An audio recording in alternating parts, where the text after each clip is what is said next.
Hello, fellow homebrewers. JP here, and I want to introduce to you the brand new Brew-Built X1 Conical Series available at More Beer. More Beer sells the highest standard in homebrewing equipment, and the Brew-Built Conicals are just that. They're made from mirror-polished 304 stainless steel, and they come with loads of features that you and I have been looking for. They have a full 2-inch bottom dump valve, which will eliminate your clogging issues, while the sturdy base includes 4 reinforced legs, just like those big Pro tanks do. More Beer also carries the Brew-Built line of options and add-ons like casters, pressure kits, and even external glycol chillers. So you can find out more about the new Brew-Built X1 Conical Unitanks by going over to morebeer.com for detailed videos on the entire line of Brew-Built Conicals. You can trust Brew-Built with your next fermentation, and you can trust More Beer to find the right conical for you. Brew-Built at morebeer.com. Today's Sunday session is brought to you thanks to the fine folks at More Beer. Visit them right now at morebeer.com. If you really want to be one of the best brewers there is, I stopped dressing all in plastic. You better be brewing 5 to 6 times a week. Every beer is made with love, and it begs to be appreciated. I need something to kill the salmonella I'm kind of worried about in the eggs. Do you find that that the hops kind of clash with the chicken embryo you put in there? I might sleep here tonight. It's a California King. There's plenty of room for both of us, Beavis. How many of the brewers over there have seen your ass? That's it. Someone's getting cut tonight. All I have to say is, hey, McDowell, how you doing? Now, live from the Brewing Network studios in Northern California, this is the radio program for home brewers, craft brewers, beer lovers, and beer geeks. It's your only source for live beer radio that brings expert brewers together with, well, expert drinkers. This is the radio program with a head on it. This is The Session.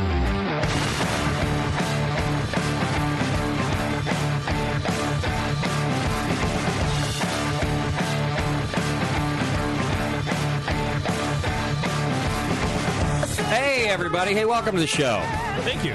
It's the Brewing Network. I don't know if you knew you're tuned into that. You're getting more and more animated with your right before the mic goes hot throat clearing, and like you basically jumped up and did a key-eye throat clear right there. That was good. I'll give you a hint. The harder I have to like shake off or throat clear or whatever, Harder week.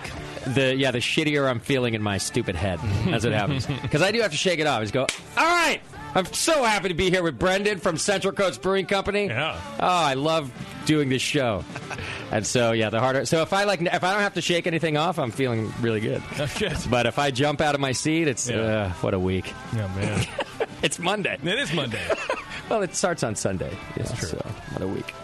I think your Monday started 36 years ago. It just hasn't ended. I think you're right. Yeah. But once the microphones do turn on, I do feel much better about my life. It's just even the 30 seconds before they turn on. Yeah. Fuck this place. I think it's the 2 beers I drink before the show that make me feel better.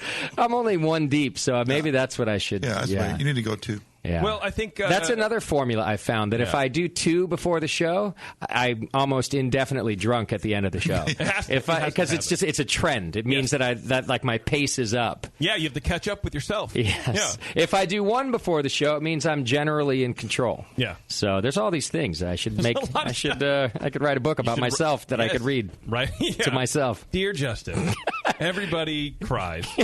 Yes. Chapters 1 through 9. Exactly.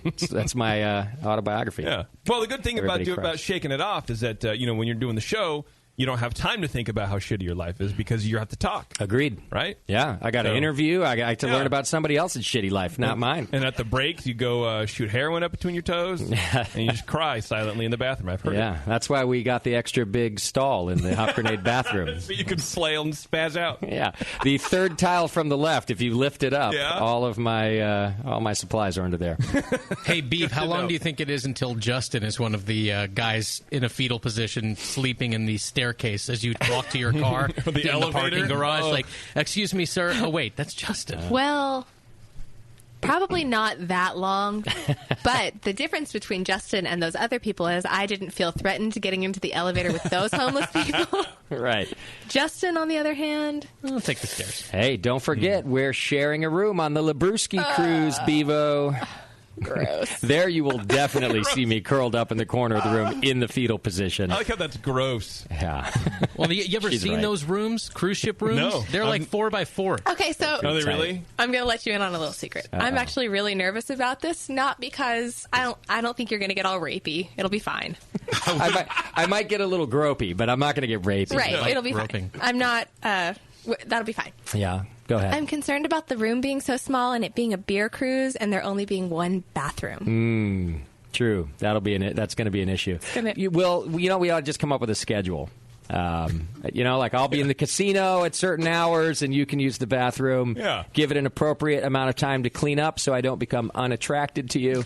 And then I'll come in and do my thing, and you don't even have to give me time. No, because I'm already not attracted exactly. to you. So I figure we should do it that way. Okay. You'll also need to give me, how do I put this? Because I don't think Kate's going. Hand release? Self-time. No. I was going to say self-time. But I'm not giving you hand time. You can have all the self-time you need. Actually, did you mean she gives me hand release? Yeah, hand because I was thinking I would do it myself, but No. JP, you're a thinker. Not so much a doer, more of a thinker. I don't think Kate would mind. I think Kate would consider it. You're doing her a favor. You don't send me home all cocked and loaded, if you will. Yeah. You are disgusting, and you certainly do not pay me enough. I don't even think Sam would mind. I think Sam would be like, "Did it get it in your eye?" Oh my God! You can't say that. Well, you heard what she said. She said you don't pay her enough. She can be bought. You've already No, I negotiated can't. this? I don't know if I could be bought. Actually, She said she doesn't know, not I could not. So it does sound like there's room for Yeah, I negotiation. think it's now, yes. Everyone's got a price. Yeah. Biba, will you call HR and let them know about this conversation, please? I am HR. Well, call yourself. Yeah. HR is highly offended by this conversation. When is this cruise? When? Yeah. It's the first week of March. And, it's the Labruski Cruise, and we're going on it. It leaves out of Miami, Florida. Goes out into the Caribbean somewhere. I don't know where. You won't even know. I'm not even going to get off the boat. Don't worry about it. I'm staying right there. It's going to be so cool. There's a bunch of bands on there. Kyle Hollingsworth is the host from the String Cheese Incident. And, OAR is the headliner. And then there's a bunch of beer people going, too. So it's going to be good.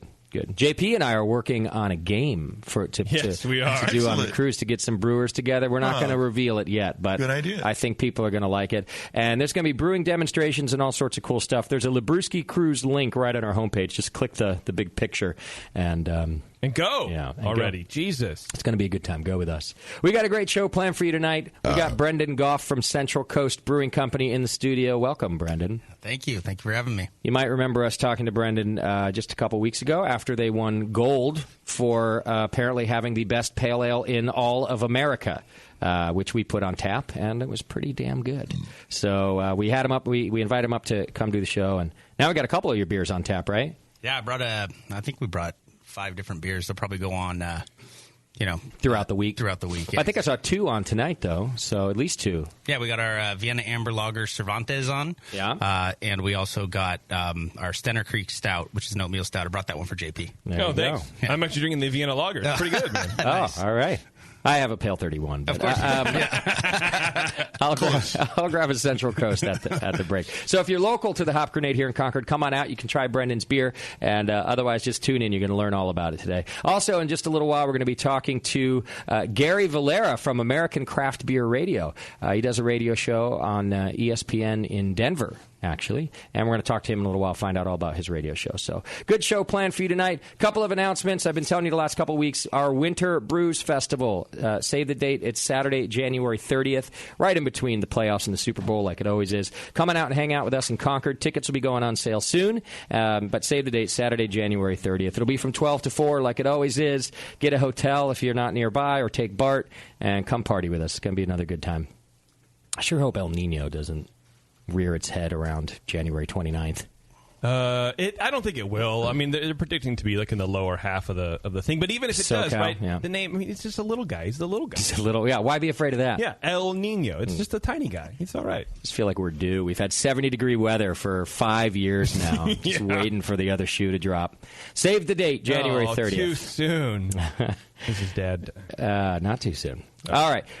Moscow's new Hop Life gear is in hoplifestore.com. You can go check it out. Buy some of his T-shirts with original artwork on there. You can also come into the Hop Grenade and buy it. And we got a whole bunch of new Brewing Network gear in the store. You can support us that way. Christmas is coming up before you know it. So when you start your Christmas shopping, think of us. We got stuff for everybody. You can also do your Christmas shopping through the Amazon link on our homepage, and we get a little piece of that action. Do we have an Amazon product of the week? Yeah, somebody, not the first time I've seen it, buying Amazon gift cards. And so this is the first time I've seen someone reloaded the balance on their Amazon gift card. They reloaded $300. We get 6% of everything you do for Amazon gift cards. That was an $18 little reload by you there. So thanks. And Amazon gift cards you can't go wrong with that for a gift. You know, people have asked me, too, like people who do the purchasing for their companies. They go, hey, can I do, we buy a lot of stuff from Amazon. Can I use the link, too? Shit, yeah. Fuck, yeah, you can. A lot of money right there. So help us out if you don't mind. Just click the Amazon link, and, then you don't even know we're there. All right, subscribe and join the BN Army. That's another way you can just become a recurring donor. It enters you in to win $100 in the More Beer monthly donation giveaway. If you do that, make sure your PayPal address is up to date, because that's how we let you know if you won. Get all these updates and more over on Twitter. Facebook. And the other one. Send your show ideas to Scott the Jew. That's Scott@thebrewingnetwork.com. And send feedback to feedback@thebrewingnetwork.com. Do we have Twitter game? We do. Twitter game is brought to you today by the Labruski Cruise. What's our Twitter game?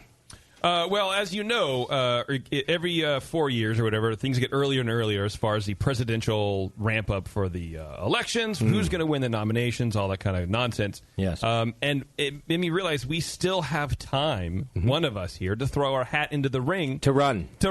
I think about it often. You should. Except for the amount of my life that is available over these airwaves. Yes, I've had the same thought. It would ruin me. I've even thought I have a really good relationship with the city here through opening this place, and I've even thought, well, maybe one day when I've grown up, I'll run for something. Yeah. No, there's no way I can. If you do, I promise I will run. Too much dirt. I will run opposite of you. Yeah. I think that'd be hilarious. Yeah. We'd be running for the same thing. Great. Actually, that might at least help. Like we were both these messes. Yeah. There's so much dirt. People would think that's just the norm of kids these days. He once said this. Yeah. Can you imagine the soundbite they could put together in 1 minute of the 10 years of incriminating things we have said on this program? I think Oh, sorry, Beer. I turned you off because you were late. Oh. Well, I'm getting used to being a stay-at-home husband, so dinner had to be ready and all of that thing. Attaboy. I don't smell dinner. Right. Get beat by candy. Yeah. Douche of the Year is a pretty good all-inclusive soundtrack that Scott put together, or clip.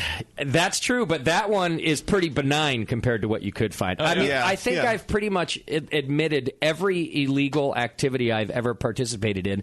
Also, all of my immoral activities that aren't even illegal have all been mentioned on this program at one time or another. Is that the real reason why you didn't want to continue with Lunch Meat? Is because that's usually where we kind of air the dirty laundry? No. He's thinking about running next year. No, I think most of it's been aired on this show. Okay. Yeah. All right. No, that's just my commentary about other people's dirty laundry on Lunch Meat. This one is, That's correct. Anyway. Is anybody else feeling sentimental? Nope.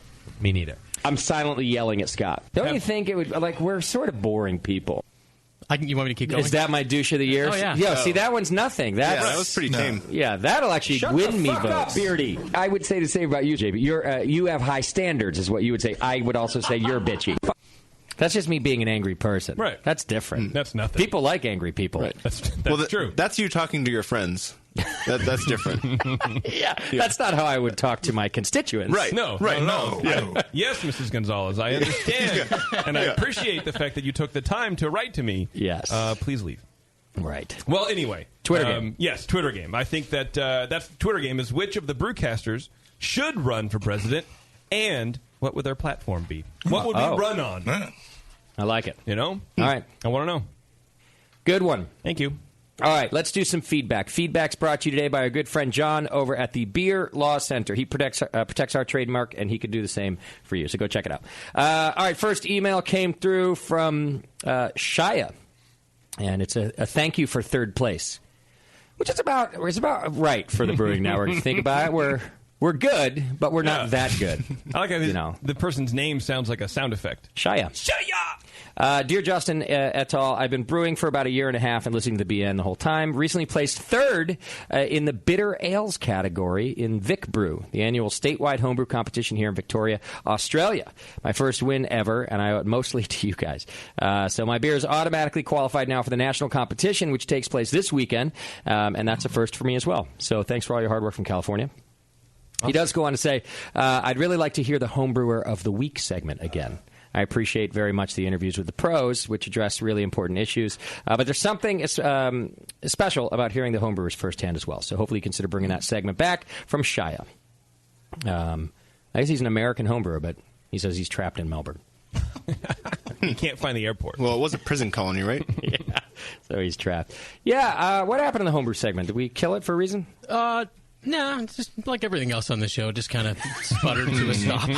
We just stopped doing things. We had, no, this show has sputtered to a stop about 8 years ago, That's too. probably We true. just keep showing up. Yeah.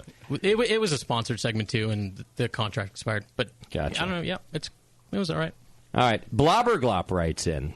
It's about shows that are about nothing. Good evening, penises and vagines. Last week, you spoke of how you enjoy those shows where you have no particular subject or interview scheduled. The shows where you kind of just F around and talk about whatever you want instead. Well, I want to tell you I support this idea as I enjoy these shows as well. And since the listeners gave Lunch Meat the coat hanger that it didn't deserve, I think you owe it to yourself to have a little more of these as well. And then he insults me and my mother and says Disneyland is awesome. Yeah, true. I love him. Yeah. The ramblings of a Canadian. Yeah. So I did recommend that we do a show where we don't have a guest and we don't have a topic and we don't even have to talk about beer. Yeah. But, in hindsight, that's a really bad idea. I think it's great. We need a loose format. We do need some sort of semblance of an outline. Can't we just take a day off? Oh, yeah. Oh, I see. We need to. Yeah. I see what you mean. Yeah. I thought you meant we should do it, but now I see what you're saying. Yeah, we need some sort of format. Yes. Or Yes, guest. I do. And or. Yeah. All right. Just non-beer stuff. Yeah. All right. Bob writes in, I hate my phone. I love my phone. Normally, all I do is complain about the glitches that are Apple software, but finally something good has come in the latest software upgrade for my iPhone. I was listening to y'all today talking to the Creature Comfort guys and just happened to try the half-speed option. Now, I've heard of the double-speed option that a lot of our listeners use because we ramble for so long. Yeah. He says, I nearly peed my pants from laughing. You all sound completely drunk. Seriously, it's way better than before. They changed the logarithm or some shit, and now it sounds like everyone is slurring. Wow. That does sound fun. Yeah. Doc actually goes clear. Real weird. He enunciates everything. All right, Paul writes in, this is about lunch meat also. Dear Justin, you no-talent hack, I've been listening to the debate about lunch meat and whether it stays or goes based on funding. What was the date on this email? Right. It was from last week. Okay. Yeah, in Just a between. little behind. In between Monday's show and now. All right. Well, Paul, it's gone. So I would argue that it appears that lunch meat has been funded for a long time already via monthly donations. I was listening to a Jamil episode from April of 2008, and during a break, there was an ad about joining the BN Army. I'm not sure, but the female voice might have belonged to Bevo. He says the ad was looking for people to sign up to support the session, the Jamil show, and that other show, so that the unicorn and the rainbow wouldn't have to blow sailors for loose change anymore. Recalling hearing this ad many times in the past. So am I wrong, but wasn't the BN getting paid for lunch meat from that point on? That's true. Wait a second. Misled. The answer to that is no.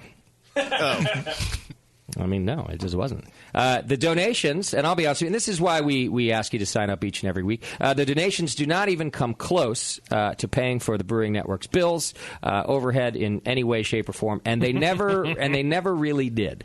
And JP never saw a dime for showing up for lunch meat. True. And, of course, neither did I. So, yeah, the quick answer is no. The more of you that sign up for that donation thing, though, then we might have to not go on and beg you for money for stupid shows like Lunch Meat. We could just do them because there'd be enough money in the coffers. But there's not. We have to have a combination of donors. Those of you who donate, thank you so much. We really could use more of you. We definitely need more sponsors as well. Have you ever noticed that there's only like one craft brewery sponsor on the show. I have noticed the 21st Amendment. There have been others in the past that have done some short runs. Downtown Joe's did a couple long runs. Yeah. Actually, they're the other consistent one. Sam Adams has been on once or twice. But that's about it. There are now 4,000 craft breweries in the country, I believe it is. Yeah, something like that. If you look back through our archives, I wonder how many we've had on the program compared to how many sponsor the show. And so I'm just putting it out there, especially because when we go to places like the Great American Beer Festival and some of the emails, we hear from so many kind words from you guys that we're just the best show and that now you opened your own brewery and things are going great. And I just would ask that if you need some help advertising and getting the word out, that you would consider us as a way to give back to what we gave to you, all the information, all the time that we spent, and then become a sponsor. I can think of at least 3 breweries that wouldn't have existed without the Brewing Network from the mouths of like from the people who started the brewery, from the owners themselves. Not like, I thought about it and then I found your show. It's like, no, I was a home brewer and then you guys made me good and then I realized I could open my own brewery. Right, which is... No, I've got a lot of that myself. Yeah. There's dozens, actually. So what I've started doing recently, and I never really did this before because I'm really uncomfortable about asking for money, and I think it's nice that we've helped people. And the shows have always been free. You can download them for free. So I would always just say thanks, and that's cool. But recently I've started going, well, that's really nice. You should consider sponsoring us. Like I just throw it out there. Or other people that have new places or new products or whatever, they come up and go, I really love the show. I would love an interview. And I basically go like, yeah, well, I would love to interview you. The only way I can guarantee that is for you to become a sponsor. And it's mostly because we need it. So I would say that lunch meat might still exist if we had more of that. But we do need all of it. Plus the merchandise purchasing that you all do and the Amazon shopping and everything. It all helps. It all helps keep us getting paid minimum wage. Oh, wait, we're getting minimum wage? Shut up, Beardy. Don't worry about it. Shut the fuck up, Beardy. God damn it. Yeah. All right. Sean writes in. Wait, I have an idea real quick before we get to Sean's feedback. Yes. I think we should split the tips with the staff on Monday night. Oh, yeah. Wow. If you think about it, we're bringing the crowd in. Many people are here specifically for this. Define many. I'm looking out the window into the studio right now. Well, I think all of the people that are here for this are in the studio. And they're drinking beer. Yeah. Yeah. See what I'm saying now? We should split tips. Yeah. Wow. Yeah. Shall I bring staff in now and ask them about this idea? Please do. They look busy making tips. Yeah, I'm sure they are. Probably skimming from the till. I don't know. All right. Where was I? Sean. Oh, yeah, about shirt sizes. Sean writes in. Although I don't think there's anything in the email about shirt sizes. No, there's not. You got misled with the title? I finished writing that email out. And I was like, wait a minute. What? And I had to go and look back to make sure that I just didn't miss anything. I didn't copy anything over or whatever. And no, absolutely nothing. You're experiencing what I deal with on the phone. Hey, I have a question about this. And then they get on the air and they ask you something totally different. Yeah. Yeah. So you're saying he got distracted between the subject line and the body. Or he's just not that smart. Something came up. Yeah. I'm not going to read it. It's another verbal tip. So thank you, Sean. He just says a bunch of kind words about the show. Appreciate it. Thanks. All right, Matt from Virginia writes in. This one's titled, R.J. Stillwater, from last week. He says, oh, my God. I knew when I heard that guy's name during last week's feedback that y'all's penchant for authentic frontier gibberish would be roused, and you would clearly state what needed to be said. Ain't no sidewinding, bushwhacking, hornswagging cracker croaker is going to ruin my biscuit cutter. Please have a segment of authentic frontier gibberish every week. Matt from... Get back here, you pass. Yeah. Yeah. We were doing that at the breaks. It wasn't even a bit. We were just laughing at ourselves. Rabble. Yeah.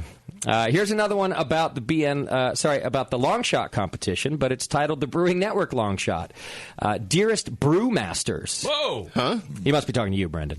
I think you're the only brewmaster here. With all the chatter lately about the BN potentially dominating the long shot competition, I figured I'd chime in and add my win to the tally. 3 years ago, my double IPA was a winner. And then after taking the required year off, for which past champions have to do, I had a pale ale fall just short of the semifinal round of 9. Oh, a real player. Yeah, so he says, I've been listening for 6 years as a home brewer. So it's due in no small part to the BN. I guess he's in the process of launching a brewery in Salem, Connecticut. So I hope you'll consider advertising on the Brewing Network. He says the BN can take some credit for my irrational confidence and poor life decisions. I don't want to take any credit. I don't want the credit. But consider being a sponsor. I'll take your cash. That's from Zach. Hey, congrats, man, and thank you for letting us know. He does say thanks for all you do. It's God's work. Let Bevo know that so she can stop going to church. That's inappropriate. Form your own religion. I met Daryl Strawberry yesterday at church. My church is awesome. Yeah? Did you buy cocaine from him? I did not buy cocaine from him. Did you buy cocaine from him for me? No, he's a very nice man and doesn't do cocaine anymore. Are you sure? Yes. How did he look? Humongous. He's like 9 feet tall. I mean, like weight-wise. Oh, no, he's still very fit. He's still doing coke. He's not skinny. He looked like he could punch you in the throat and you would hurt for weeks. Well, so could Sam. Everybody can punch Abby me in the could punch throat. him in the throat. The throat is a very sensitive area. Yeah, Brendan's girlfriend Celeste could punch me in the throat right now. I'd be out for a month. I'd like to see her do that. You have my full She support. might by the end of the show. Give it time. All right. Casey writes in, example of why I hate Scott. Because he steals your beer and is a whiny dick about it. That's it?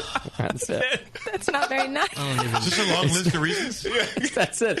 I do. Sorry, Give us one next week. I have to admit, I do enjoy hate mail, and now that the trend is Scott, it makes me chuckle. Well, it's just so pathetic. Like, that's the best you can do, Casey. Like, they complain that the beer's gone, and I'm whining. Yeah. I think for next week's feedback, you should write a hate mail back to the listeners.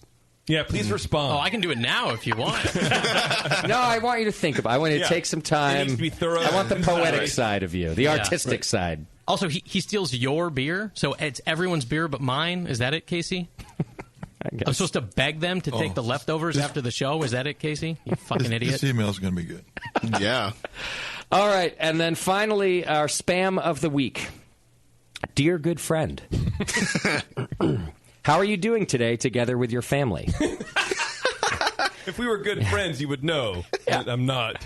If you must know, my family doesn't really talk to me, okay?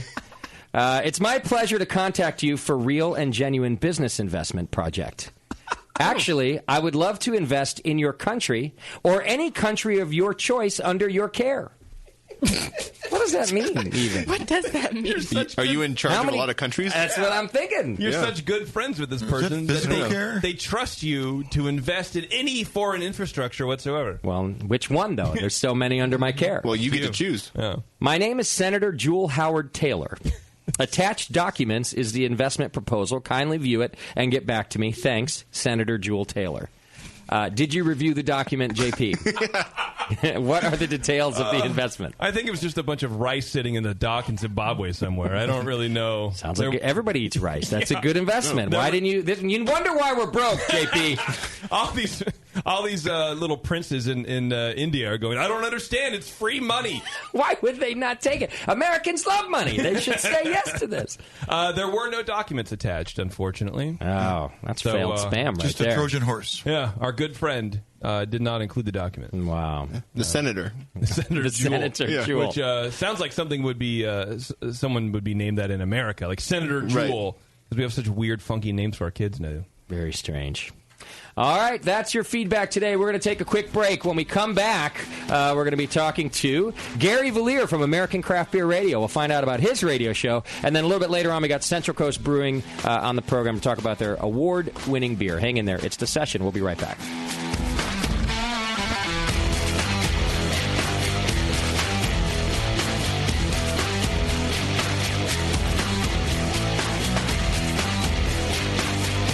You're listening to the Brewcasters.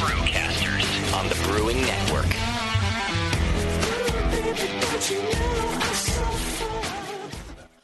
Since the first time the Brewing Network microphones turned on, More Beer was behind it. More Beer sponsors the programming on the BN because, like you, they love brewing. And like the Brewing Network, they love sharing their knowledge. Morebeer.com isn't just a website to place your next equipment or ingredient order. Morebeer.com also gives you access to free beer information that will make you a better brewer. Go to morebeer.com and click into the Learning Center. You'll find podcasts, technical facts, video tutorials, and more, including access to The Buzz, More Beer's social network of more than 5,000 members. And some of them might even be crazier about beer than you are. Get over to morebeer.com today and take advantage of The Buzz, the forum, the Learning Center, and make sure you're signed up to receive the newest More Beer catalog. More Beer, bringing you absolutely everything for beer making. The 21st Amendment. Watch out! Do you like beer? They make beer. Watch out! Do you like friends and fun? They make friends and fun. Watch out! Do you still like to have a good time?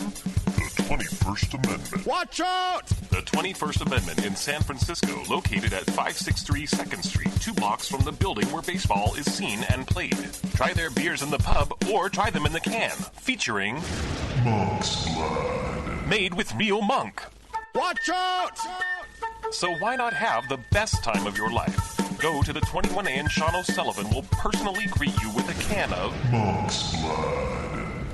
The 21st Amendment. Watch out! This advertisement is not in any way affiliated nor associated with the 21st Amendment Bar and Pub, nor its subsidiaries or affiliates. This telecast is not copywritten by the 21st Amendment for the private use of the Brewing Network. Any use of this telecast without Jamil Zainashev's consent is prohibited. Suck it, JP. Your support of the Brewing Network means everything to us. We couldn't produce shows without you. And we love giving you something extra for that support, like Brew Your Own magazine. You already know it's a great brewing magazine full of recipes, equipment how-tos, discussions of beer styles, and brewing techniques. Whether you're new to brewing and just starting out or you're an old pro, you'll always learn something from the articles in Brew Your Own. Plus, there are amazing special issues like plans for building a Brutus 10 system, 250 classic clone recipes, and the Homebrewer's Answer Book. Brew Your Own magazine and BYO.com are awesome resources for any brewer, whether for yourself or as a gift. When you subscribe or resubscribe from the Brewing Network homepage, you directly support programs like this. Get a great magazine and support the Brewing Network. Subscribe to Brew Your Own right from thebrewingnetwork.com. Hey, Wooly, I'm beat. Can we find a nice tree to just hang out in for a while? You're beat. I've been swinging through this forest for 50 years, ever since we first escaped from the circus. I know, but there's got to be more to life than exploring this creek and trying to populate the valley by copulating with loose, hairy girls. Marquis, stop. Look! What is that? It looks like a man-made treehouse. With fresh food. And craft beer. Welcome to the Creek Monkey Tap House, boys. Grab a seat. Creek Monkeys drink free. Awesome! The Creek Monkey Tap House in Martinez, California takes their mission of fresh food and beer seriously. They only serve locally raised beef and chicken, as well as local sustainable produce. It's better for you and the planet, and it just tastes better.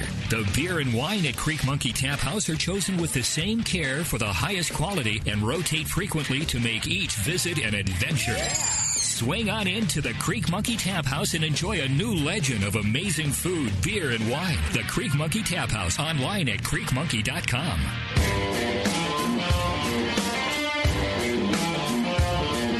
Brewcasters are back. 888-401 beer. Whatever.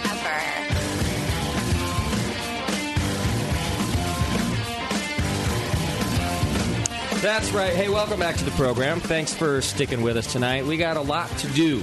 Got Central Coast Brewing Company on the program, so we're going to get to that in just a couple minutes. But first, we've got the man behind American Craft Beer Radio on the program. Gary Valliere's on the air with us. Gary, what's happening, man? Hey, what's going on, guys? It's we're just drinking beer and talking beer, so things are good. It's a beautiful thing. Isn't it nice? Hang on, I'm tearing up as we speak. Now, Gary is out of Denver, Colorado, does the American Craft Beer Radio program there on ESPN Radio. I believe you can tune in Saturdays at noon on, what is it, 105.5? 105.5 ESPN locally. ESPN locally, got it. So not yet ESPN nationally, but we're going to try and fix that, Gary.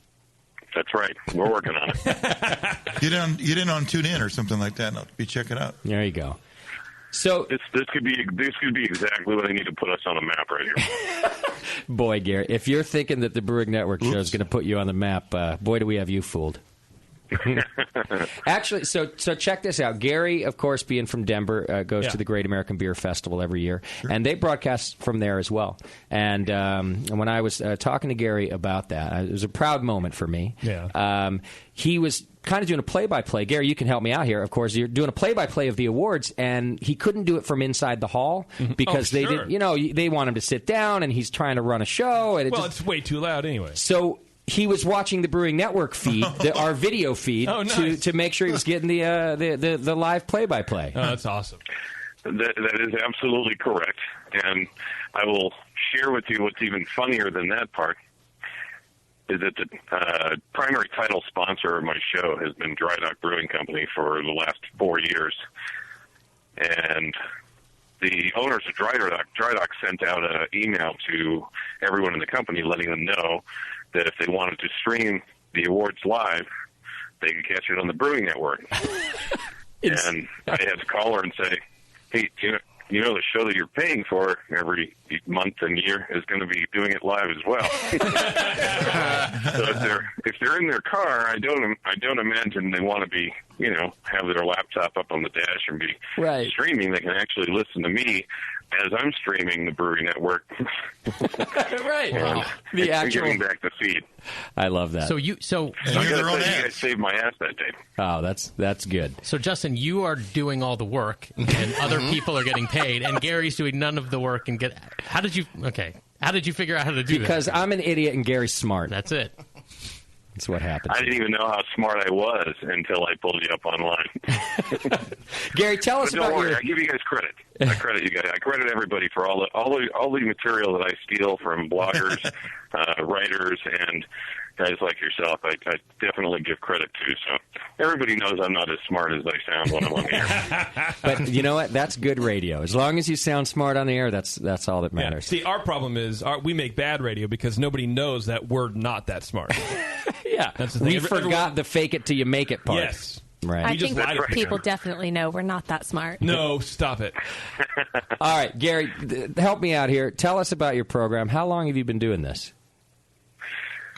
Well, I've been drinking beer a long time. Okay. And my mother, God rest her, it was probably about 6 months before she passed away. Back in 2011, we went on the air for the first time, I believe, in January of 2011. And we did it on a smaller network. It was an AM station, left-wing radio during the week. So I was constantly fighting the battle from my right-wing friends coming in going, my dial doesn't go that far to the left. So, yeah. And we started out as, it was called Colorado Craft Beer Radio, and we were more focused on the scene here. And within about, less than a year, I had started to look at other avenues and taking it possibly to satellite or whatever. And I got a call one day from the local ESPN affiliate, and they said, hey, would you be interested in moving the show here? So at that point, I had a co-host, a partner with me, and he kept the show going on AM 760 locally. And I made the move over to ESPN and decided to expand on the show a little bit. We had done the GABF, and we had all the big dogs. I mean, I've been going to GABF since 4 or 5, and we had, I had booked us up with Sam Calgione and Jim Cook and Greg Cook from Stone, and David Walker from Firestone. The big dogs that were in town. Sure. And I started to think about that, and I was like, hey, this is a whole lot more fun bringing guys from around the country. Not to mention, generally speaking, when I bring in brewers locally, I pop in their brewery. I always drink beer for free. Yeah. I'm like, I'd like to do this on a national level. So, anywhere you go, you can drink free beer. The main goal is really to incorporate a lot of different breweries. There's a lot of great beers out there, more than I can even get to, believe it or not. God knows I try. Sure. But I just wanted to make it a little more inclusive and get we've had tap houses from all over the country on the show, and breweries from all over the place. And it's a lot of fun. It's a lot of fun. I learn a lot from doing it, and I hope that people who listen get to pick up on, maybe learn a thing or two. In our first couple years, we also focused a lot on local brewers because it was just a lot more fun to have them come into the studio and talk to them that way. And then, you kind of you saturate the market, you get everybody, you do have to branch out, and we have a lot more fun now, too. And let me ask this. So a lot of our listeners are home brewers, I think most of them, and then there's some that are just craft beer aficionados. Who do you think your audience is? What kind of interviews are you doing? I think it's a combination of both. It's the majority, well, ironically, now that we've been on ESPN for 4 years, I think the majority of them just kind of trip over it because their station was already set to that when they got in their car. Yeah. Some possibly regret it as well. Of course. And that's okay. But I think the majority are craft beer enthusiasts that want to learn about where to go. Other breweries, not just local, but also outside of the state of Colorado. So, we're well over 300, a little over 300, I guess, breweries here in Colorado, and I constantly get Facebook messages and stuff from people saying, "Hey, I'm going to fill in the blank. What state or what city? Where should I go? Yeah. Where can I go and find some good beers?" And if I don't know, if I haven't had anyone from Arkansas on the show yet, and it takes some digging because there aren't many breweries in Arkansas, but there are some there. So I will try and look up and find out where to send them. We did have a segment for a while, and I'll probably bring it back after the holidays, a homebrew segment, just a 15-minute segment with kind of questions and answers with I had a guy that was really a great home brewer on there, and then I started to mix it up and have different home brewers come on. They've been doing it for a while, and that was kind of fun too.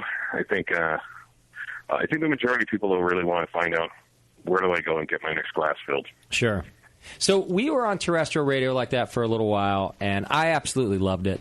I did find it to be a different type of audience than we have here on the show. Here, of course, we can bring homebrewers on and just really geek out about the science of making beer, and I know for sure we're not really boring anybody. When I was on FM, though, I did kind of worry, man, we're not some shock jock show, and we're not some, it's very much a niche market, right? So I always just wondered, what do these folks really want to hear? And I think you make a good point. They want to know, what's the next great beer that I should go to? What's the next great tap room? What should I buy off the shelf?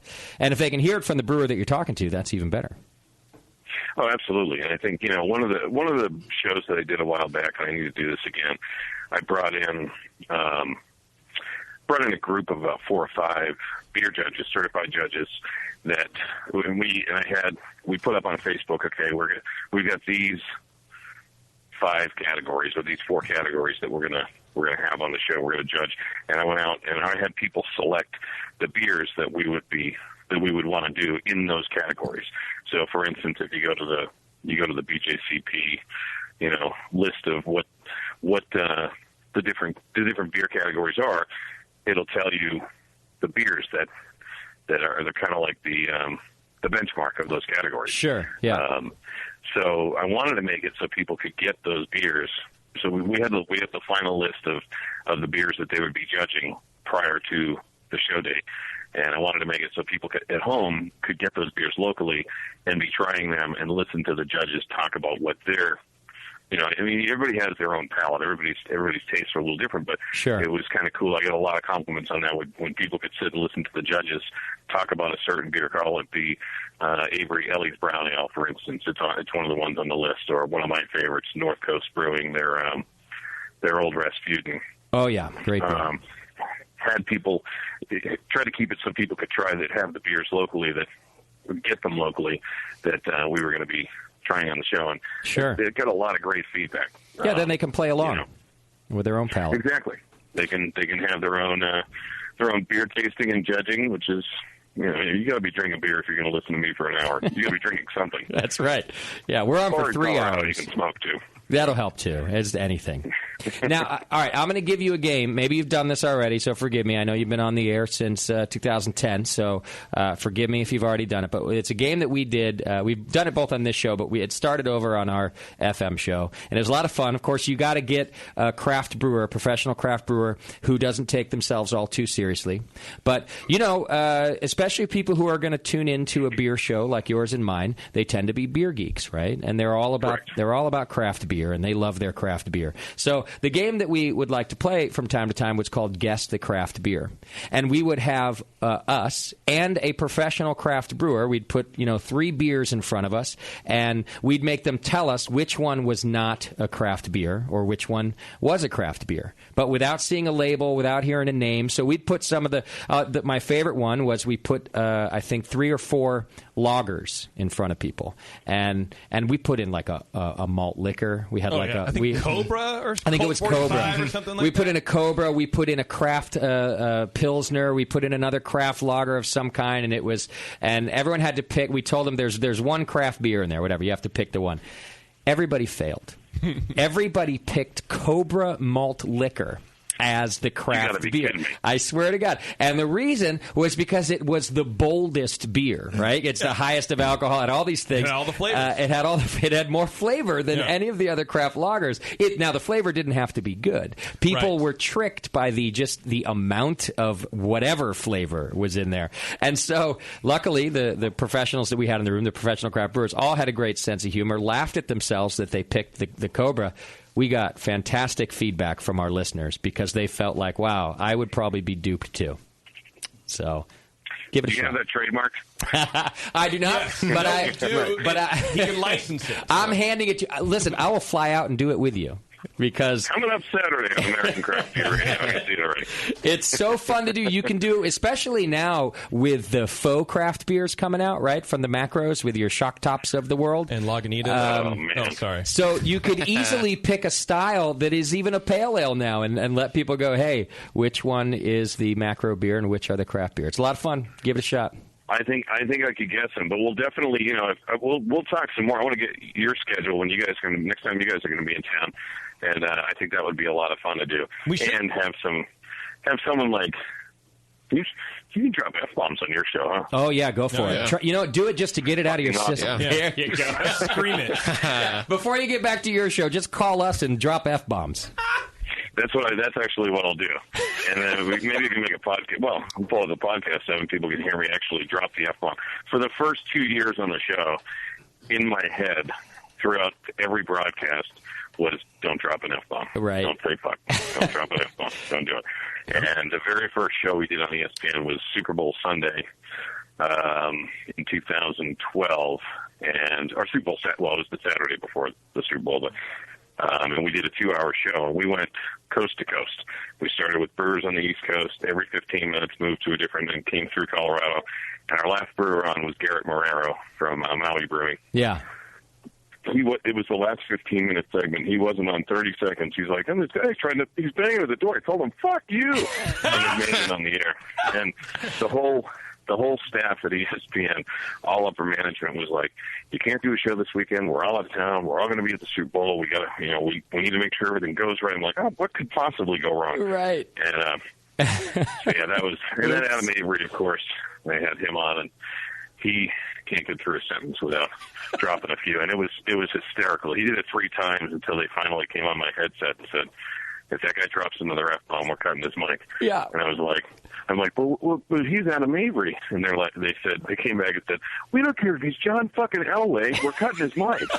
And you said, don't drop an F-bomb, dude. Yes. So, exactly. Folks at home, this is how this works. On broadcast radio, you're given a piece of equipment that's called a delay. You've probably heard of this, but I'm just going to tell you how it works. The delay is set, you can set it from anywhere from like 30 seconds to 3 minutes, all right? And every time you hit what's called the dump button, it chops out about 30 seconds of your program. So you have a person sitting in the other room, and Garrett Marrero says fucking A, and the guy hits the button, and no problem, you've caught it. But now, if you had it set for 90 seconds, now you're down to a minute. Yeah, you've buffered. So then next time he says right. fuck, you're down to 30 seconds. And that's when they get in Gary's ear and they say if he drops it once more. We wouldn't have had these issues if my producer was paying attention to my damn show. But apparently my producers are bored stiff too. Of course they're all sports guys, so they're out there paying attention to football. I've had some. I can't say that too much. I've had some really, really good producers that do pay attention and really work with me well. A couple times though, there's been guys that weren't paying attention. That's usually when it happens. Yeah, gets you every time. Well, like I said, you come on our show, you can drop all the F-bombs you want. Perfect. Yeah. F&A. All right, Gary V, ladies and gentlemen, you can catch him on ESPN Radio in Denver. It's on 105.5. Shows on every Saturday at noon. And I think I'm going to be on an upcoming show, too, to mess around with you guys. I believe so. I hope you can join us on Saturday. I will get the information to you by no later than tomorrow. And we'll be live at Dry Dock Brewing Company for their 10th anniversary party. It's going to be a big deal. Maybe I should just fly out. I want to Let's go go Dry out Dock. there. Yeah. Make sure to set your dump box for 3 minutes. If you guys come, I'll get you in. We'll just get on the Brewing Network jet, and there you go. We'll be there in a minute. All right, Gary, thanks so much for being on the program, and we'll tune in on Saturday. I'll talk to you then. Guys, thanks for having me. Cheers. All right, take care. There you go. Gary V, American Craft Beer Radio, has been doing it for a little while. And I thought it was cool that they're broadcasting also from Great American Beer Festival. Yeah, I like it. And using our stream to get accurate information. That is good. That's like professional broadcasting on our part. And Yeah. people tune in. We are now the Content CNN, the C-SPAN of beer news. Yeah. People tune into us to get the scoop. Oh, wait. We never I don't think anyone watches C-SPAN. Well, anyway, you get the idea. You get the point. I get the point, all right. What's been going on? I haven't been paying attention to the show. Exactly. We dropped a bunch of F-bombs. Is pretty much all that you need to know. Hit the delay. All right, a very quick break, just about 4 minutes. When we come back, Central Coast Brewing Company, we're going to learn about some beer, and some good beer. I got a Vienna Lager in my glass that is very tasty. Hang in there. It's The Session. We'll be right back. You're listening to the Brewcasters. The Brewcasters on the Brewing Network.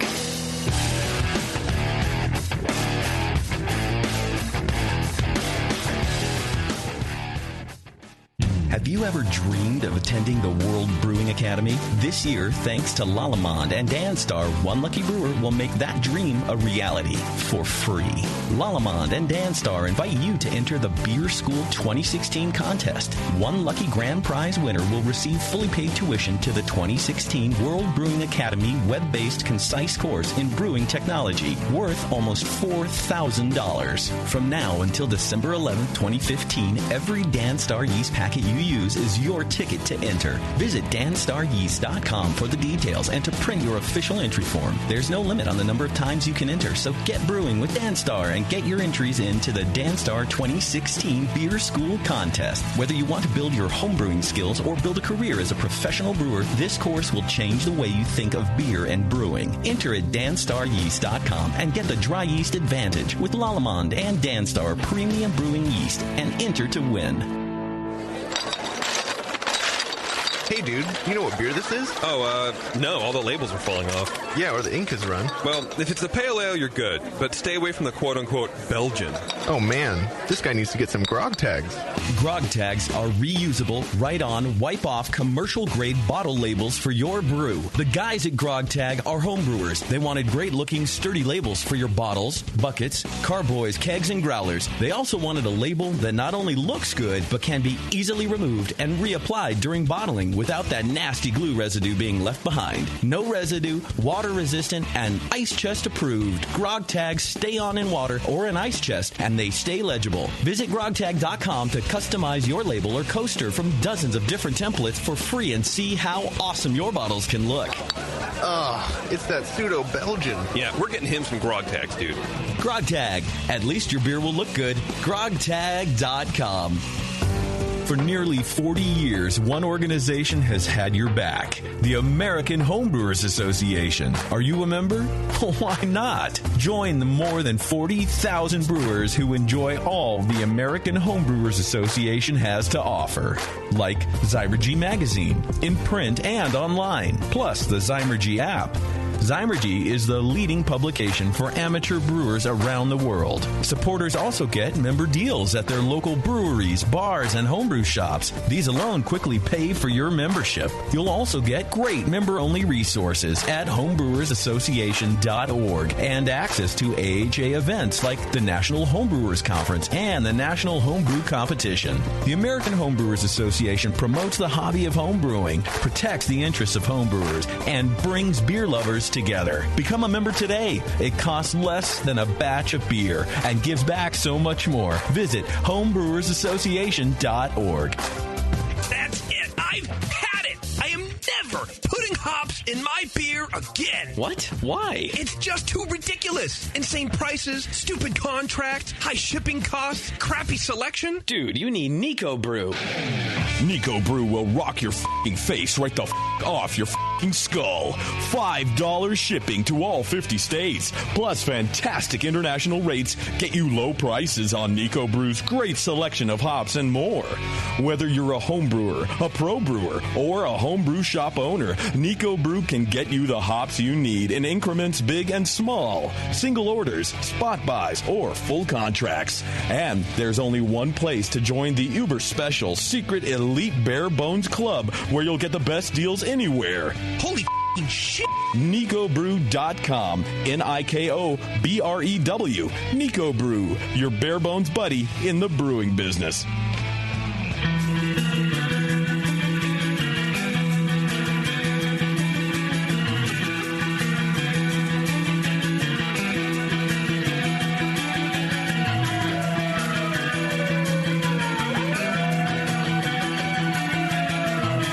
You're tuned into this session because life's too short to listen to crappy radio.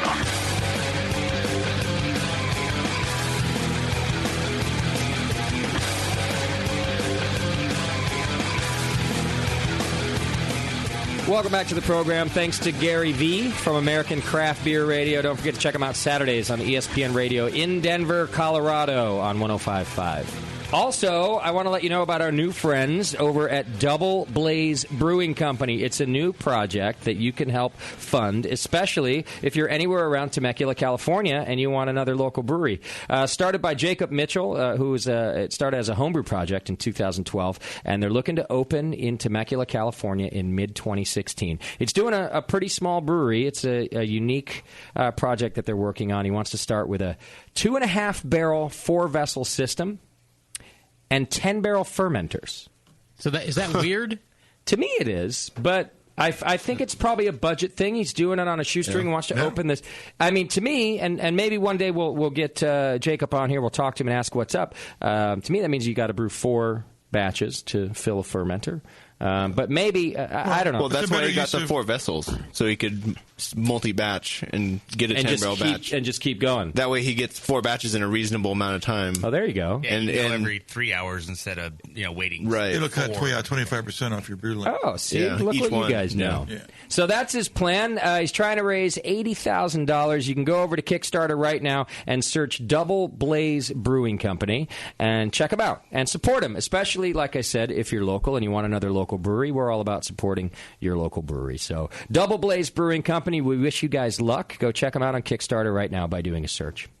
You know, the other thing I don't like about Kickstarter, I feel like they do everything so well, is that they don't give you a direct URL. Yeah, it's real weird. Oh, really? Yeah, no, they always give you this long... So you always have to tell people, well, just search the name, which I guess works. I mean, everybody Googles things, but it just seems so indirect, right? If you were smart, you would go buy a random URL, like supportmykickstarter.com, and then have it redirect to your over to there. Yeah. Still, I think if Kickstarter was smart, is my point. Yes. And so even when we did it, we did it Indiegogo, the other one, same thing, no direct link. And it's always a weird thing to me. Anyhow, you can just do it by searching Double Blaze Brewing Company over on Kickstarter. Give these folks some support and see if we can get another little brewery in our midst. All right, we got Central Coast Brewing Company on the program with us right now. Our friend Brendan. I first met Brendan, I think it was the first time anyway, at Firestone Walker Beer Fest. Had I met you before that and was drunk? No, it was it. There we go. But Good. Not this last one. I think probably The one before. While I was still at Firestone. Yeah. Yeah, so let's learn a little bit about you, and then, of course, we'll learn about Central Coast Brewing Company. But you were with Firestone Walker for a little while. I was there for just under 3 years. Okay. You didn't go to school for brewing. You went for marketing or something. Yeah, so just to give you a little background on my history. I started homebrewing really, in comparative terms, not that long ago. It was about 6.5 years ago in 2009. My first batch of homebrew was just absolutely terrible. My mom had told me that my dad had a little starter kit in his garage, and I went and looked at it, and it's this old bucket that's scratched up with rusted caps and all this, it was probably 10 years old. That's what I was going to ask. When did he have it from? It was 10 years old at least. Yeah, not knowing anything about it, I was like, yeah, it'd be rad. So, I started searching online. I find Palmer's How to Brew book. Yep. And read it cover to cover, just like, I'm going to do this right, Did you read the online version, or did you buy the book somewhere? It was the online version, Atta for sure. boy. Yeah, you're like, fuck yeah. I didn't even know. At this point, yeah. Yeah. Okay. Have you bought the book since? I have not, but I what worked an at the ass. homebrew shop for about 3 years, and I sold about 100 of them. So Fair enough. All right. Yeah. No, but he offered it there for a reason. If you're willing to just read it on a computer screen, it's all yours. Yeah, and honestly, for me, who had never made a batch of beer and really was kind of just like, yeah, that'd be cool, I probably wouldn't have bought in the book. I just would have struggled through it and made even worse beer. Sure. And so for me, having that resource available online was one of the things that really got me hooked, because I started reading about it and I'm just like, oh, dude, this is awesome. It's like the perfect outlet for my OCD. It's like all these little things matter and the science behind it. And it grabbed me right from the beginning. And so, And you read that before you brewed? I did. Okay. Yeah. Cover to cover. And so, it's this whole cleaning and sanitation thing is important, I guess. That's what Palmer said. So, Yes. So I took to that bucket and I'm, it's stained and scratched, and let me try and scrub the stain out of this thing with a scouring pad, right? Put some new scratches. Yeah. Oh, no. Yeah. Because I really had no idea, Yeah. But cleaning's important, so this looks dirty, so I'm going to clean it the way I would clean my, plate when it gets crusty. I scrub it with a scouring pad. And so I did that and made a batch of beer in it, with fresh ingredients, at least from the, extract from the local homebrew shop, and ended up, basically with what tasted like liquid Band-Aids. Okay, yeah. It came out real Homebrew, huh? That's a real bucket. Yeah. It's a bucket beer. It was okay for about a week, and pretty shortly after that, it really turned for the worst and was really bad. And if my friends would tell you that, that was not going to stop me. I was at that point. I was even more determined. Maybe after that, to I was going to figure this out. So let's stop for just a moment. A little learning moment for brand new brewers, especially those of you who haven't brewed yet. I think that you, in theory, what you were doing was correct. Clean the shit out of this stuff. Yeah. And how would you know that? Well, what happens is if you make deep grooves in plastic, it's just a new place for bacteria to hide. Yeah. So even though you may have visually gotten rid of the stain, which I imagine you did, if you really put these scour pads to... I scraped off about probably an eighth of an inch. What you've done is create a little home for bacteria. So just a learning moment.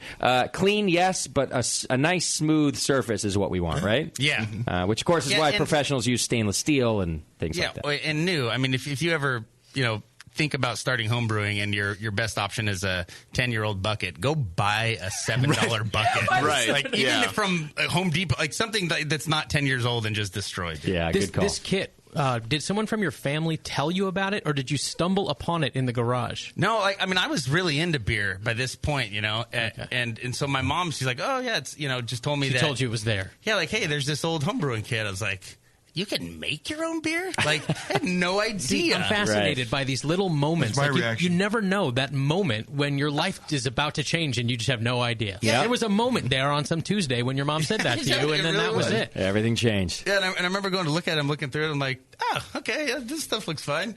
You know, rusted caps and dirty buckets. Like, yeah, okay, sure, we'll make it work. Yeah. That was kind of where it started for me. So first batch, no good, but you kept at it, and you stayed a home brewer until you got your first pro job, it sounds like. You know, it really wasn't too long after that you know the beer started getting much better. Okay. You know, my second batch, I went down and got a glass carboy at the homebrew shop. I was like, okay, I'm pretty sure that was the problem. Okay. You know, yeah. I went and got a glass carboy. Made my second batch. It was significantly better. Looking back on it, it was probably no more than okay. You know, but better than the first. But you could tell the difference. Yeah. Absolutely. And it, you know, 3 weeks later, it still tasted like the same crap that it did in the first week, which was good. And you probably weren't doing temperature control or anything like that on your. No, not on the first two. Sure. But I think I did on probably the third or fourth batch. It was right about like my third or fourth batch. I was like, okay, this is going well, so I'm going to start doing partial mashes. And I started doing the brew in a bag, like two kettles on my stove. This is pretty early on. Yeah. And I brew in the bag, like half of the fermentables, and lift up the bag, and then rinse it in the other pot. Combine those into into a kettle, and then add the rest of the extract and brew as normal. Sure. And also quit bottling after 2 batches. Just went to keg. Yeah, I went down there and went, this is cool. I'm going to stick with this. I hate bottling. Yeah. It's just a pain in the ass. And so I went and got a kegging kit right about my third or fourth batch, right when I started doing the partial mashes, and brewed like that for about 6 months, and was making pretty decent beer by the end of that. Sure. Except for what you just said, and I hate to put this on you, this was pretty much my progression as well. And I have to say that the two things, and even to this day, like 2 of my best memories of wow, I really love homebrewing, like really enjoying the process, were the first time I did partial mash, because it was just so much cooler than extract at the time. Like, I was dealing with grains, and it smelled completely different, and I had to mess with temperature a little bit and some shit like that. I just remember having a really good time doing it. So the first time I went partial mash, and then kegging, like switching to kegging. Oh, God. It was, because I also hated bottling. Scrubbing the labels off. And Yeah. Just like, oh, pain in the ass. Nightmare. But it was like every boy's dream to have beer on tap at home. Right. And so to this day, and when I, still brewing all grains, a lot of fun and everything, but to this day, those 2 moments were like, oh, this is home brewing. So I think we should collaborate on a partial mash. A partial mash. Yes, absolutely. Except for the part where Justin got good, you had identical experiences. Right. Yeah. I'm going to jump in and say you should not do a collaboration with Justin. Well, no, I'll brew. I'll do the brewing. Okay. You know what to do. Okay, Can great. you barbecue or something? Yeah, absolutely. Okay. I'm pretty decent. He does make some mean chicken. That is a collaboration with Justin. You do all of the work. That's a collaboration with anybody in the beer scene. In the beer scene, right. Pretty much. All right, so you take this progression, you homebrew for a little while, but you're in college at the time, right? So Okay. I was, I had gone back to college a little later in my life than most people. So, I'm 34 now. So this was, I was about 28 at the time. Okay. But to jump back real quick to the temperature controlled thing, which you asked me, and I think this is relevant for people who are getting into home brewing. Yeah. By about the third batch, the more I was reading everything I could find online, the homebrew, forums and anything I could find, and it's like temperature control is one of the most important things that you can do, along with pitching the right amount of yeast and all that other stuff. So what I did is I went and got some of those, big, like, kind of storage tubs that you'd get from Costco or, any of the box stores. Yep. And I'd just fill them with water, and I'd put my carboy in there and let the thermal mass from the water kind of stabilize the temperature a little bit. And it works really well. It does, and I'd go to work, and or I'd go to school, or I had a little part-time job, go to work, and I'd freeze a couple of 1-liter bottles, and I'd put one in the morning, right when I left, and I'd come back and kind of just swap it out and put another, and just keep that temperature, and I'd keep a little floating dairy thermometer in the water, and keep the water temperature at like 64, and without a temp controller or a fridge or anything like that. I was able to really stabilize my fermentation temps, and that was a huge improvement in my beer on that. Yeah, as long as you don't get drunk and pass out at somebody else's house that night and you come back and you swap out the bottle, this was always my problem, then you can keep it pretty consistent. Yeah, you can. And I was pretty on it. I mean, at this point, it was like, I was hell-bent on making the best beer with, some of the not exactly premium equipment. Yeah. So did you belong to Homebrew Club or something like that? How did you? I mean, you seem like you were completely on your own in a vacuum. Yeah, not at first. I didn't know anybody who homebrewed at all, and so I was looking. I was on Homebrew Talk all the time, and looking back on it, some of that not to talk anything bad about those guys, but some of that information is so bad. And someone though, and I don't remember who it was, but they posted a link to the Jamil style shows. Okay. And I was like, oh, cool, that looks cool. So I clicked that, and all of a sudden it was like, oh, I went through the whole library. I mean, I listened to every single show. And there's so much good information on those old, he went through each BJCP style. Yeah, exactly. And I went and then he talked about how he wrote the BYO articles, and so I'd go to read those, and I'd listen. It went through the whole library, and still hadn't been to a homebrew club meeting. And okay, yeah.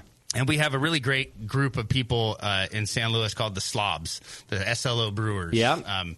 And hadn't met any of them yet. But, we do a couple local competitions. There's the Cal Poly Cup and the Mid-State Fair are kind of the two that were happening in our area. And I ended up entering these competitions really before going to any meetings. And by this time, I was listening to the style shows. I was, on the Brewing Network stuff. And my beer was actually tasting pretty darn good. And so I entered these comps and had, gotten a gold and a silver in the Mid-State Fair and taken a third and a fifth place, best of show at the Cal Poly Cup. Yeah. And, the Homebrew Club president, Dave Lowe, is, he's wondering who the hell I am. This guy hasn't come to a meeting. Why is he not with us? Yeah. And so the homebrew shop owner, talked me into coming to a meeting one time, and really that was where my beer took off. I mean, those guys are such a great group of brewers, and the information sharing in there. All of a sudden, I wasn't just scouring internet forums. I was talking to guys who I could taste their beer. It's not some blowhard online oh yeah, this and that, and this is my recipe. I'm the best. And how was the beer? It's well, it's still in the fermenter. It's so you don't know what happened yet. And then he never comments after, so it probably wasn't very good. Well, and it's going to sound like I'm patting us on the back, but I'm actually patting Jamil on the back. Here's what I've always liked about Jamil. When from the very day he came on the Brewing Network, none of his information was something that he was just throwing out, just pulling out of his ass. He had tested everything. So every recipe that he gave was an award-winning recipe, right? Even from the first Jamil show. And when he started talking about yeast starters, he didn't just say, oh, in theory they're great. He said, look, I got a microscope and I started counting cells. And so everything he was talking about was stuff that he had tested. And so like you're saying, it wasn't just some guy saying, I feel really good about this batch. Everything went well, and I'm pretty sure it's going to be the best porter on the planet.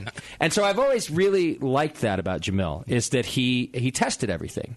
So I just always patted him on the back for that sort of information. And, of course, Palmer's book is the same thing. The guy he's an engineer who he didn't just sit down and go, well, here's what I do in my garage. He tested it all, And anyway, that makes good beer. Yeah, those were two of the most valuable resources for me, certainly. Then you get in a club, and you're allowed to actually exchange information with human beings face-to-face, taste their beer. And I agree with you. That's another thing where you can decide sort of who to listen to and who not to listen to based on what they give you. Right. Yeah, and we have a ton of really, really good brewers in that club.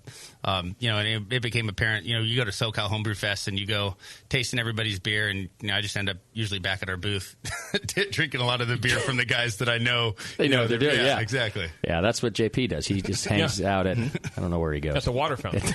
That's the best tasting drink you'll ever get at any homebrew competition. I know what I get every time. The water fountain. All right, so you're in the Slobs for a little while. Are you still a member of, consider yourself? No, fuck those guys. Yeah, fuck those guys, seriously.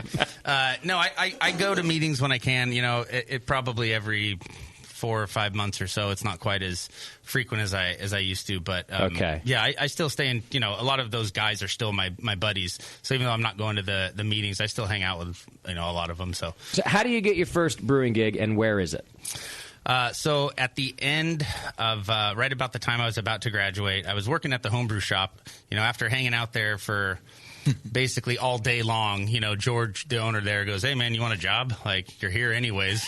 And You're in the fucking way. And I'm kind of like, no, it's not. I don't know if I want to. He's like, dude, you've been here for 6 hours. Like, you're talking to people coming in. Like, I'll pay you. It's like, okay, wow, nice. And so I was working at the homebrew shop, just finishing school, and I contacted the owner of Central Coast Brewing. Actually, this is before Firestone or anything. Okay, and just was looking for a little part-time work that was a little more, in what I was interested in. I mean, the homebrew shop was great, but to me, I wanted to get into a brewery. And so I went and, asked if I could just kind of help out. And I was going to graduate school, and I didn't really know what I was going to do. So just looking for something that I was interested in that could, learn a little bit and kind of see how that professional brewing side works. Sure. And, graduated from school and didn't really know what I was going to do at the time. Central Coast Brewing was not a career goal, an option for me. I mean, it wasn't. What was it? What size brewery was it? Is it a pub? Is it just what was Central Coast Brewing then? It's the same size system as it is now. It's a 10-barrel system with 20-barrel fermenters. Just my knowledge with a tasting room. With a tasting room, yeah. And that's what it is. Okay. Yeah, and it wasn't crazy busy. The beer that was coming out of there wasn't super consistent. It was good. The shelf life wasn't very good, and it wasn't real consistent. So. But I wanted to make beer. And so, when I graduated, it's like I had done an internship at a marketing company. It's like, I really don't want to do that. They don't even drink at lunch here. And so, this place sucks. I had a couple of buddies that I had known from the homebrew shop, just kind of some of my homebrewing buddies. One of them happened to be Matt Brynoldson's neighbor. Okay. And just was really good friends with Matt. And the other one was someone who had gotten a job at the bottling line at Firestone, but was an engineer student at Cal Poly. Okay. And so he had gone to Siebel and then came back, and Firestone hired him as their plant engineer. And he's still there, Mark Fisher. He's a stud. And so Matt, Firestone's expanding, and they're looking for new brewers. And Matt asks, starts talking to Max about how he needs guys, and that's his neighbor. And, Max sort of recommends me. He goes, "Oh, you should talk to this, crazy homebrewer that's all he wants to do." Okay. And Matt kind of goes, okay, I'm sure he hears that a lot. And sure. He's now, talking the same conversation to Mark, who's now been hired as their plant engineer. And Mark also recommends me. Okay, nice. And so Matt now has been fed this homebrewer's name twice. Yeah. And so he goes, well, shit, I guess I better call him. So I went up there for an interview and ultimately got the job. Okay. As a shift brewer? Or as a shift brewer. Okay. Not just any shift, the overnight shift. The overnight. Yeah. The old overnight. Smoking weed and making beer. Yeah. I wish, man. It probably would have taken the edge off. It was it was nerve-wracking? Yeah, it was pretty nerve-wracking. I trained for 2 months, and this on the old brew house at Firestone before the expansion. I mean, it was nuts. You had, at the most, maybe 2-minute gap where you could breathe and get a drink of water and try to figure out what the hell else was going on with your life. Wow. But it was it wasn't automated, and they were brewing every 2.5 hours. And so you're mashing in, and then you shift it louder, and then you mash in, and then you shift. It's just this crazy pace, and nothing was automated. No, now they had hop dosers and everything, but back then you're chucking everything in, with a bucket, and it's all you're trying to follow the brew sheets, and you got 4 of them behind. You're transferring malt for one, you're loudering the other, you're boiling one's in the whirlpool cooling in. I mean, it was crazy. Wow. And you trained for 2 months, and it was I remember some nights going home and being I'm not going to get this. I'm not going to, it's not going to happen. How much weight did you lose on that job? That's a fair amount. I've gained it all back now at Central Coast, but that sounds like I'd lose 20 pounds on that thing, man. Yeah. Wow. We actually had hired another guy who was bigger than I am, and he lost about 30-40 pounds, I think, after training on the brew deck. Canceled his gym membership, though.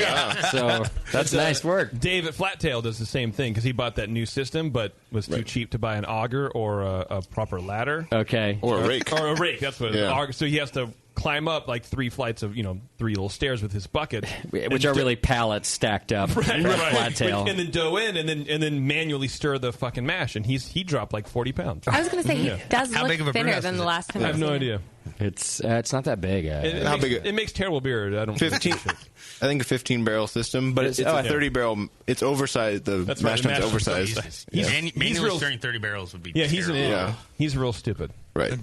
So, all right. So you got the Firestone. It's hard work, but you're learning a lot about brewing. Oh, absolutely. And I was so happy to get that job. And I was on the brew house shift too, which is something that a lot of times you kind of have to work into. But because I was willing to go overnight, I ended up on the brew house shift right away. And I did it actually for 15 months in a row on the overnight. Wow. It was Man, that's a lot of cocaine. Yeah. God bless it, right? All right, let me stop you there, and let's talk about the beer that's in our glass before I finish it, because then I won't be able to drink it along with you. And, of course, this is a Central Coast beer. We'll pick up this story, of course, when we're done. But right now, I don't know what it's called, but it's your Vienna lager. It's called Cervantes. Cervantes. All right. Well, tell us about this beer. It's a little tip of the hat to our assistant brewer, Joe Cervantes. Okay. It's typically these beers are actually only just made in Mexico now. And He's still alive, though? I don't have to pour any out? No. Oh, okay. No, none for the homies. Cool. This beer, let me see. I got the recipe here. It's pretty simple. It's we buy it from Sam Adams and boil it. Right. Yeah. You actually have to pour each bottle into the. It's a long day. But it's a 40% Pilsner malt, 45% Vienna, about 8% flaked corn, 2% Carafa, and then a little bit of acid malt just for pH adjustment. Here's a really stupid question: is 45% Vienna a lot for a Vienna lager? It's a lot. I don't know. I don't know if it's a lot for a Vienna lager. It's Okay. definitely It's not. That's typical. Yeah. Okay. It's not 46%. Yeah, 46% Why didn't I would was be just crazy. Maybe because I'm used to hearing people talk about Vienna malt in other beers that are not Vienna lagers, right? And it's such like a tiny percentage. So I just thought, wow, that's a. This is on the high end. Yeah, it's on the high end. And my guess is, historically, you would probably find, a fair amount of Vienna malt. The ones that are being made in Mexico, Negro Modelo and Dos Equis Amber, probably do not have that much Vienna malt. Okay. Would be my guess. Yeah, they're much lighter in color. They might consider upping it a bit, tasting this one. Yeah. All the color is basically from that malt? And the Carafa. And the Carafa, too. Okay. Yeah, so we use a 2% Carafa 3.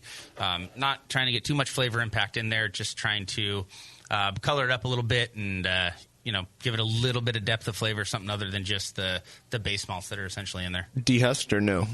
Yes. Yeah, the Carafa Special, yep. And so how about that mash temperature for this particular malt profile? What are you looking for? So this was actually, one of the things that I wanted to do when I got there is I wanted to make sour beer, do something different. And we're just not set up to do it. And, I was trying to find a way to distinguish ourselves from every other, brewery. It's like, and I love hoppy beers, but, it's like we do our IPA and our pale ale and our black IPA and on and on. We have our stout and our, everything's kind of just straightforward. And we were not set up to do sour beers, and which I wanted to do, but it's like, I wanted something different. And so we were doing, things with our ale yeast that probably didn't matter. We're doing cell counts on the yeast slurry and viability counts. We're pitching by weight based on the cell counts of the slurry. And we have metered oxygen and, all of these things that really, really matter for fermentation sort of don't really matter for cal. I mean, you can miss by a lot on a lot of those parameters and still make good beer. Okay. So I thought, what the hell, we'll make some lagers and we'll try and showcase, the things that we're actually doing. And so this was actually the first lager that we had made, and it was the BSI 3470, the classic Weinstefan German lager strain. Okay. And so this was actually the first one in a series of lagers that we had done. With that yeast or just in general? In general. Okay. And with that yeast. So this was like a first-gen pitch.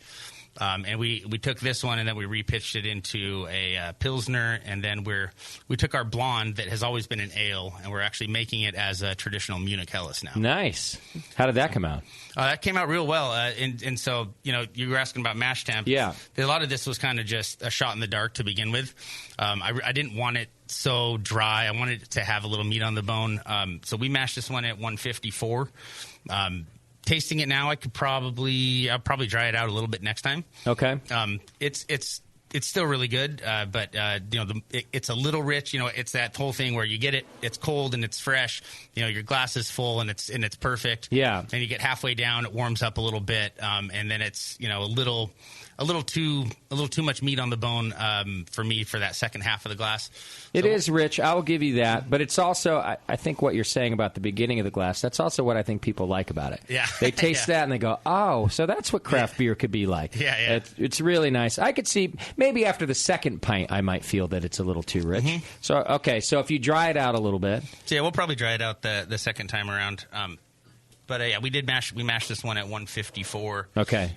We were shooting for about 2.7, 2.6 finishing gravity. It finished up around 3. Okay. So. Got it. And temperature of the fermentation? So it's kind of an interesting story. We transferred to the fermenter at 48. We pitch in line. On our repitches, this one just went in the top of the fermenter. But we didn't have a way to get it down to 48 degrees. And so we used the technique that I had used for our Berliner Weiss.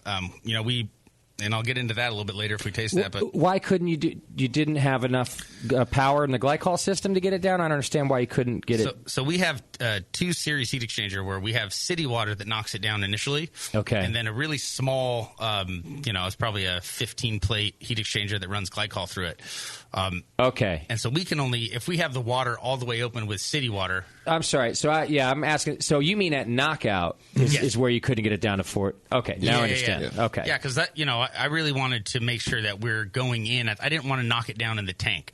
I didn't want to pitch the yeast and oxygenate and then and wait. Knock it down in the tank. I wanted that yeast to acclimate at the fermentation temperature. Got it. Okay. And it's something I had talked to several people about, and something I really wanted to make sure that we did. I didn't want to go in at 60 and then have that yeast start to go through its lag phase and then growth phase while it's cooling down. Yeah, exactly. Okay. But with the first one, you could have just waited to dump it in. Yeah, but then the oxygen comes out of solution pretty quickly. Yeah. And so that we're aerating in line as it goes to the tank, and if we aerate and then wait to pitch, what's the DO? Well, you could have waited to aerate also, right? But we aerate with a T in line. So how are you going to aerate beer that's in a tank unless you run it through a the pump bottom? And then.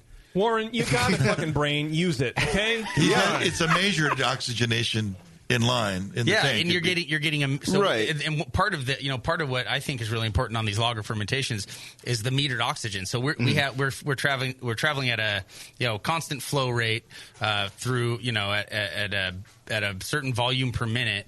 And we can measure the amount of oxygen so that we can get an assumed, part per million of dissolved oxygen. Yeah. At least consistent. Right. And so if we just have like a stone plugged into a tank that's full, that's like a homebrew method. It's like sticking the wand in and you're just like counting. And, who knows what you get, I don't even know. And sometimes I sneeze and then I contaminated the thing. It's a whole mess. I often have to chill my beers to fermentation temperature in the fermenter space. Yeah.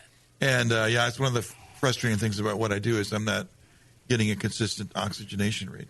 And, Doc's always come in here, and this is not advice for you. This is advice for us homebrewers. He's always said, hey, when I do lagers, I'll oxygenate and then I'll pitch. And then I'll typically oxygenate again the following morning because it's almost never had started active fermentation, and it's almost never enough.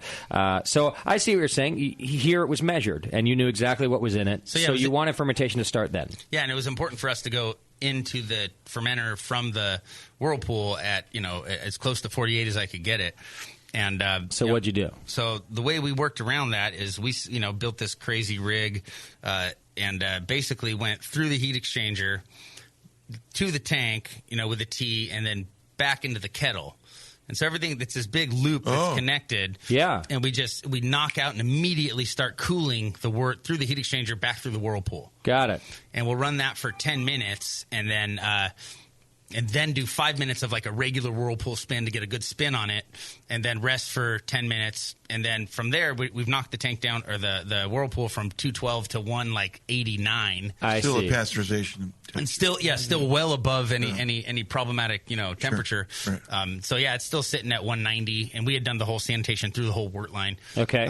And so we're sitting at 189, 190, and then from there we actually started pumping in the tank right at 48. Clever thinking. And so it worked. It worked really well. It's like in the homebrew system. It's like doing the double wort chiller. Totally. The little pre-chiller. Yeah, the pre-chiller. Exactly. Which that I was totally your pre-chill. Yeah, exactly. Okay. So you got it down to that, and then now you're at your 48. You said, right? That's where you want to be, and you let it ferment there. What, for a couple of days? Do you let it free rise, or what do you do? We set the jackets to 52 from 48, and then let it free rise to there, and then just hold it. We'll hold it there until I don't have the notes on it. I sort of. I think I just kind of arbitrarily picked, okay, this seems reasonable. But we went up to 54, I think, by the time it was about halfway through, and then up to 56 the next day, and then just went up to 60 the day after that when it was up to, it was down to about 4 or 5 Plato or so. We went up to 60. Okay. And just let it sort of finish out there. From terminal gravity, give it about 4 days to sit at that temperature, just make sure any diacetyl or any of that other stuff's cleaned up. Yep. And then just crash it to 33 and let it sit there for about 3 more weeks. 3 weeks. Okay. I think it came out great. Well, thank you. That's a good beer. And you filter it after? We do not filter any of our beers. Wow. Actually. It's really bright. Yeah, it is. We biofine in the fermenter, and we've had a lot of success with that. Our beer looks filtered. The only time that the beer that we make that's hoppy, that is like a week or two old, it'll have a little bit of a haze on it. But even that stuff usually drops clear in about 2 weeks in the bright tank. So okay. But yeah. When in the fermentation profile are you harvesting yeast for the next generation? On the lagers? Yeah. We were shooting to harvest on day 10. It's gone a little longer than that now. We weren't getting real good crops on day 10. And so we were getting it up to 60, usually by day 6 or so, and then we were letting it finish out. Wait till like day 9 or 10, and then crash it 5 degrees down to 55, just to help promote a little bit of that flocculation. Yep. And so I think we're harvesting on like day 11 or 12 right now. Okay, so you'll do a stop at mid 50s. For pulling the pitch before going all the way down to the 33? In fact, usually it hits 60, it hits terminal gravity. We'll crash it to 55 just to crop the yeast, then I'll go back up to 60 for another day or two. Oh, okay. Just to kind of let it, make sure, we don't have, at Firestone we had a GC, a gas chromatograph, to test for diacetyl and VDKs. Everybody doesn't have those? No, not everybody has those.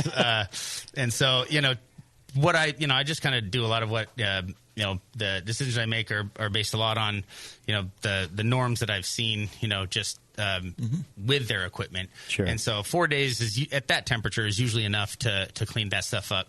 I just raise the temp for another couple days and then crash all the way to 33. Okay. All right. The beer's good. We got more to try. I have to pee, so we're going to take a break. How's that sound? I agree. I have to watch the Star Wars trailer. Hit the internet. We're going to take a quick break. When we come back, more from Central Coast Brewing and their wonderful beer. Hang in there. It's The Session. We'll be right back.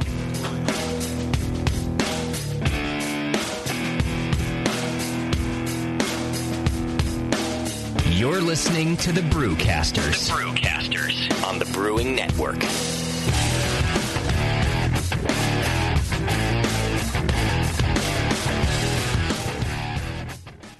Have you ever dreamed of attending the World Brewing Academy? This year, thanks to Lallemand and Danstar, one lucky brewer will make that dream a reality for free. Lallemand and Danstar invite you to enter the Beer School 2016 contest. One lucky grand prize winner will receive fully paid tuition to the 2016 World Brewing Academy web-based concise course in brewing technology, worth almost $4,000. From now until December 11, 2015, every Danstar yeast packet you use is your ticket to enter. Visit danstaryeast.com for the details and to print your official entry form. There's no limit on the number of times you can enter, so get brewing with Danstar and get your entries into the Danstar 2016 Beer School Contest. Whether you want to build your homebrewing skills or build a career as a professional brewer, this course will change the way you think of beer and brewing. Enter at danstaryeast.com and get the dry yeast advantage with Lallemand and Danstar Premium Brewing Yeast and enter to win. Hey, dude, you know what beer this is? Oh, no, all the labels are falling off. Yeah, or the ink has run. Well, if it's a pale ale, you're good, but stay away from the quote-unquote Belgian. Oh, man, this guy needs to get some grog tags. Grog tags are reusable, write-on, wipe-off, commercial-grade bottle labels for your brew. The guys at Grog Tag are homebrewers. They wanted great-looking, sturdy labels for your bottles, buckets, carboys, kegs, and growlers. They also wanted a label that not only looks good, but can be easily removed and reapplied during bottling without that nasty glue residue being left behind. No residue, water-resistant, and ice chest approved. Grog tags stay on in water or an ice chest, and they stay legible. Visit grogtag.com to customize your label or coaster from dozens of different templates for free and see how awesome your bottles can look. It's that pseudo-Belgian. Yeah, we're getting him some grog tags, dude. Grog Tag. At least your beer will look good. grogtag.com. For nearly 40 years, one organization has had your back. The American Homebrewers Association. Are you a member? Why not? Join the more than 40,000 brewers who enjoy all the American Homebrewers Association has to offer. Like Zymergy Magazine, in print and online, plus the Zymergy app. Zymergy is the leading publication for amateur brewers around the world. Supporters also get member deals at their local breweries, bars, and homebrew shops. These alone quickly pay for your membership. You'll also get great member-only resources at homebrewerassociation.org and access to AHA events like the National Homebrewers Conference and the National Homebrew Competition. The American Homebrewers Association promotes the hobby of homebrewing, protects the interests of homebrewers, and brings beer lovers together. Become a member today. It costs less than a batch of beer and gives back so much more. Visit homebrewersassociation.org. That's it. I've had it. I am never putting hops in my beer again. What? Why? It's just too ridiculous. Insane prices, stupid contracts, high shipping costs, crappy selection. Dude, you need Nico Brew. Nico Brew will rock your f***ing face right the f*** off your f***ing skull. $5 shipping to all 50 states, plus fantastic international rates get you low prices on Nico Brew's great selection of hops and more. Whether you're a home brewer, a pro brewer, or a homebrew shop owner, Nico Brew can get you the hops you need in increments big and small, single orders, spot buys, or full contracts. And there's only one place to join the uber special secret elite bare bones club where you'll get the best deals anywhere. Holy f***ing shit. NicoBrew.com. NIKOBREW. Nico Brew, your bare bones buddy in the brewing business.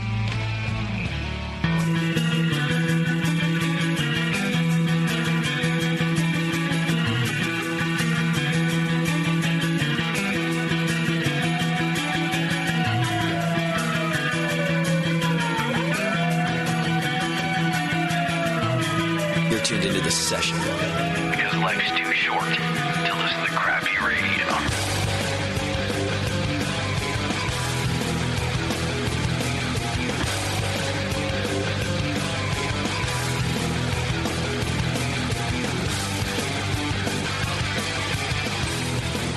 All right, welcome back. Thanks for sticking with us. You're welcome. Hey, don't forget, if you are looking to spice things up in the bedroom, watch the new Star Wars trailer that just was online. It's amazing. So for some of you, that will do that. I have no doubt in my mind. Hold on, Justin. Mom, yeah. Plug your ears. Yeah, that's or true. Open them. I should give all guests warning. Anybody that you've told to tune in can tune out now. Just, a great sponsor of ours, AdamandEve.com. If you're looking to buy naughty things to spice up your life, go to AdamandEve.com. You don't have to go to that weird store down the street, that your mom used to have to go to, for example. Now you can go to, you just go online. Go to AdamandEve.com, and it's a special deal. Just use coupon code BNARMY. That's BNARMY. You get 50% off just about any one item. You get free shipping. You get 10 free DVDs. You get a gift for her. You get a gift for him. You get a gift for you both. What the hell more could you really a lot of gifts. ask for? It's a lot. Use coupon code BNARMY at checkout. Go to adamandeve.com. You know what? They've been a long-time sponsor of ours. We've had a lot of fun with their ads over the years, which is probably worth its weight in gold as it is. But they're a long-time sponsor. You should support them. And let's be honest, you buy these things anyway. So go to adamandeve.com and buy them through us using coupon code BNARMY. It's a great way to support the Brewing Network and do what you were going to do anyway. And really, it's an easy way to get a free Christmas gift shopping. Well, that's true. Because if you think about it, you can give one of those. That's 10 gifts right there, just in the DVDs. For free. I mean, Brendan, how many friends do you have that would love to get a X-rated DVD? Knocking on your back door for Christmas. All of them. Every friend I have. Great stocking stuffers. Great stocking stuffers. Plus Volume 9. I've seen that one. It's really good. Holiday edition. Plus the gifts. I mean, anyway. Gifts that keep on giving. AdamandEve.com, ladies and That thing gentlemen. holds lots of stocks, too. Coupon code BNARMY. All right, so we're still talking to Brendan here. We got some more beer in our glass. And I do want to get through a little more of your beer. So let's start with beer, and we'll get back to the story of Central Coast here in a second. Which is it in San Luis Obispo? It is in San Luis Obispo, yep. Right there. Okay, which is, by the way, a great place to live and to go to and now to stop in for award-winning beer. So what is the pink beer in my glass? That's a grapefruit juice. Thought so. I'm just I haven't tasted it yet. It's like, I like to do that every now and then. Yeah, the next beer will be up in a minute. Remember we had that brewery in here that gave me coffee, and I was like, wow, that's a weird coffee stout. That was Tyler. And they're That was like, Libertine. Yeah, Libertine. And they're like, no, it's coffee. This coffee stout is amazing. This is the best one that I've ever had. And it's so much like coffee. And it's still, but it really works for this particular beer. Yeah, kind of warm. Because it's coffee. All right, what is this beer? This is our raspberry a la tarte, which is a Berliner Weiss that we kettle sour and then add oodles and oodles of raspberry puree to. Oh, yeah. That's good. So it's clean acidity. It's not funky. You know, it's got that bright raspberry.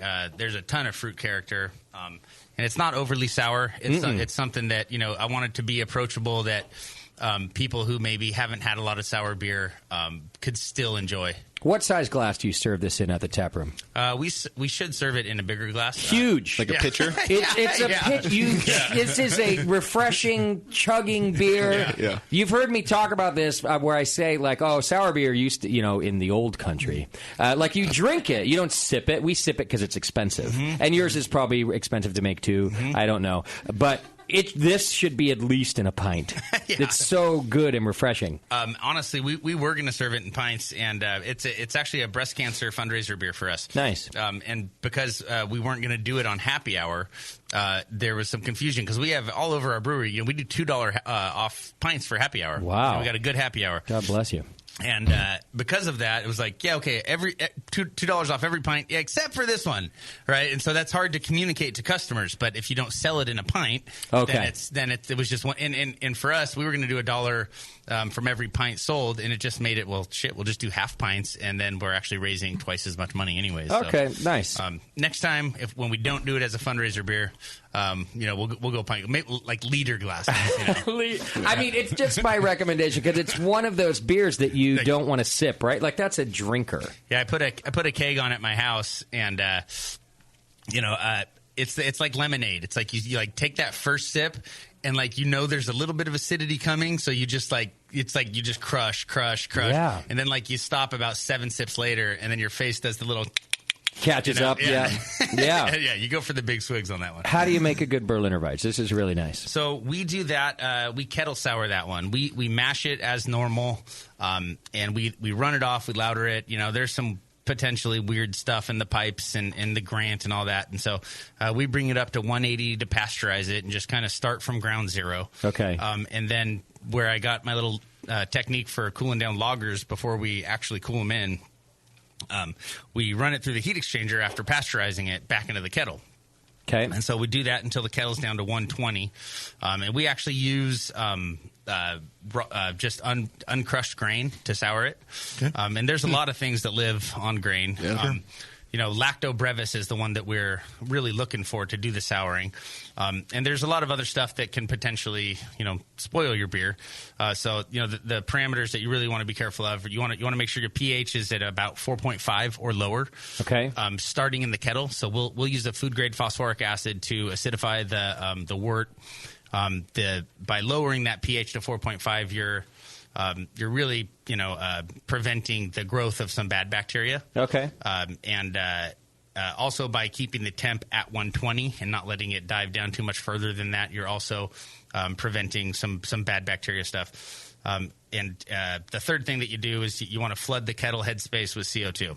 And so by lowering the pH and keeping the temperature above 120 and then making sure that it's an anaerobic environment, you can get a good, clean, sour acidity from even the stuff that lives on grain. So what do you have? 15-barrel system? Is that what you said? I forget what it's like 18-barrel kettle 18. Full. We have 20-barrel fermenters, so we run it as a 10-barrel system. You can get 15 out of it. We usually do 10-barrel, 2 10-barrel batches. So how much grain? So you said it's it's like a bag of grain. You're just taking whole kernel grain. Yeah. How much are you throwing in there to do this? We did about a little over half pound per barrel.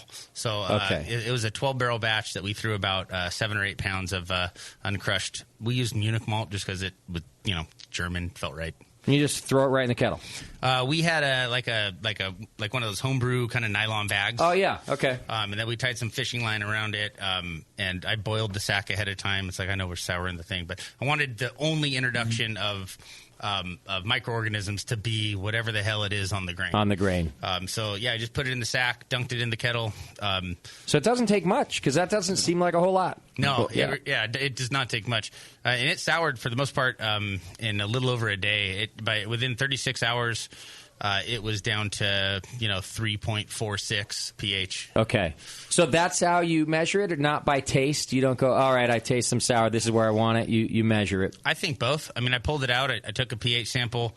And I also tasted it, and you can start to taste it. It's really odd when all the wort sugar is there, and there's not alcohol in it. Yeah, it's this kind of weird, like lemonade-y malt tasting thing. I find it hard to tell, what I want. It's kind of weird, but we had done this beer without the raspberries before, and the acidity was pretty spot on when we did that. And so I had a reference point that I knew was going to work, and then would allow us to layer in that fruit. Okay.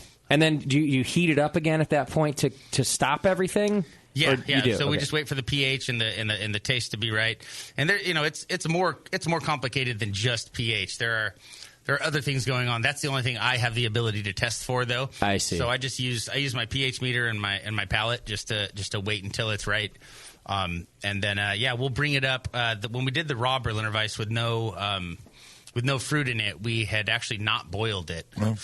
So we brought it up to 180, let it stand for about 30 minutes, threw a little bit of hops in there, and then just cooled it in. I swore I got some DMS on that beer. I actually sent it up to the lab at Firestone and had one of my buddies up there test it for me, and it was below threshold, but whatever, maybe it was some other compound I was confusing with DMS, but I just went ahead and boiled this one. Okay. So we boiled it for a full hour, added 60-minute hops like we normally would, kept it at about 5 IBU, and then just fermented it out with cal ale and pitched lots of raspberry puree into it. At the end of fermentation and the beginning? Okay. About a degree Plato above terminal. Okay. Yeah. And what is lots? We did just under a pound per gallon. Okay. That's a lot. So, it was a lot. And, it was about a 300-gallon batch.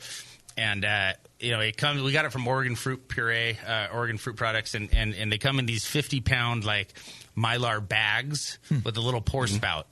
And so if you can imagine being on a ladder 10 feet up, trying to take this bag with a spout on it and get the spout stuffed in and hold the bag. It was a nightmare. I missed on 2 of the 4 bags, like going into the spout. Wow. And I've got CO2 on the spray ball, so it's like blasting CO2 out of the hole while I'm adding this stuff. And I was covered in raspberry. There was raspberry all over the tank. Yeah. Ultimately, most of it got into the fermenter. We think. He gave me What's that? An extra bag, What was that, Celeste? I said I wanted pink, and he gave me pink. There you go. Sure did. That he did. Yeah. So this, heyo. You give him pink, he gives you pink. Can I ask you this, and you don't have to answer, but I do think that consumers are always wondering why beers like this are more expensive. Like, what does it really cost to a brewer to do? How much was just that fruit? So the fruit was about $600. Just $600 in fruit. Yeah. Which is the equivalent about of our double IPA dry hop. Okay. So it is a significant amount of money, and it occupies 2 days in the kettle. Mm-hmm. And this is the quick sour beer. I mean, this is going to be on the cheaper end of it. It's not a lambic or something that's aged for a year in barrels. So you can't brew anything else. Like, you really have to plan for this one. Yeah, and we keep the CO2. We put a CO2 nipple on the kettle, and we leave it running overnight. Wow. Okay. And so just cracked in there. It's not running real fast, but it's running, and CO2 isn't cheap either. No, CO2 is expensive. Even at a tap house, CO2 is expensive. Yeah. So never mind there. And I was at first I was wondering, well, is this really going to work? I'm going to crack it in. It's just going to vent out the top. I know it's heavier than oxygen, but I don't know if it's really going to work. So I cracked it in there. I remember going in the next day and opening the manway and about got knocked out. I was like, yeah, okay, there's no oxygen in there. It's working. No, that worked. Yeah, that worked. I know what that's like. I tried to take a whip it once, and it was a CO2 cartridge. It hurts. Yeah, so you got to be careful. You'll die. Yeah, the big story of this beer is that it came about because we had done the Berliner Weiss before, and Celeste, my lovely girlfriend over here, had a great idea to do a breast cancer fundraiser. Mm-hmm. And so we were trying to kind of think of different things to do, and I'm so busy. I'm like, God, I can't worry about coordinating any of this. She's like, I'll do it. Just can you make me a pink beer? I was like, yes, absolutely. I can do that. Yeah, for sure. So we had already made this beer before. I thought it was a great base to add some fruit to. And we will, we'll end up donating, probably close to $4,000 or $5,000 to a local organization who they don't. It's not a research foundation. It's the Cancer Support Community in Paso Robles, and they work with local people who are suffering to help them with their grocery bill and their child care. Sure, and actually help them. That's awesome. And it's not just like some. And listen, the national foundations that are raising money for research, those are important too. We just wanted to do something in our community. Well, and there's a lot of different ways that you can support, so that's a great one, yeah. So, wow, and that's a lot of money, so thanks for doing that. That's very cool. All right, well, and then the beer is really, also really good. good. Yeah, that's also good, yeah. So, all right. Which one do you want to do next? Well, we did the pale last week. We don't have to do the pale because we covered it, and then we talked about it again when we had it on tap after that, too. Well, we can drink it. We just don't have to talk about it. Why don't we drink it after the show? There we go. Grab the black IPA. What's the label? RY. Okay. I know, I'm sorry. I'm sorry. Grab the pale ale, please. Do a brother a solid. Well, how about while we're waiting on that, just quickly, because I have the stout in my glass, tell us about this beer. What's it called? The stout is our Center Creek Stout, and that's actually an old recipe that me and Aaron Swink, who is one of the other guys at Central Coast, who's been there for a long time and is kind of my middle management at the brewery. Co-middle management. It takes two people to middle manage at your brewery? Well, there's a lot of bureaucracy at Central Coast Brewing Company. Yeah, we have 7 managers and nobody else. That's actually, we have. I was going to say all of the coffee filters. How many times do I have to tell you? We have 8 employees and 7 managers. The one who's not a manager is a janitor. The other guy hates everybody else. Yeah. I have 7 bosses. But this is a recipe that me and him had kind of formulated before I had left for Firestone, and it's not proprietary Firestone. They don't own it because you created it while you were working with them. They create everything you do while you work there. Yeah. Did you measure the pH of your urine? Yeah. So I've got no RY back there. I guessed and grabbed ST. No RY.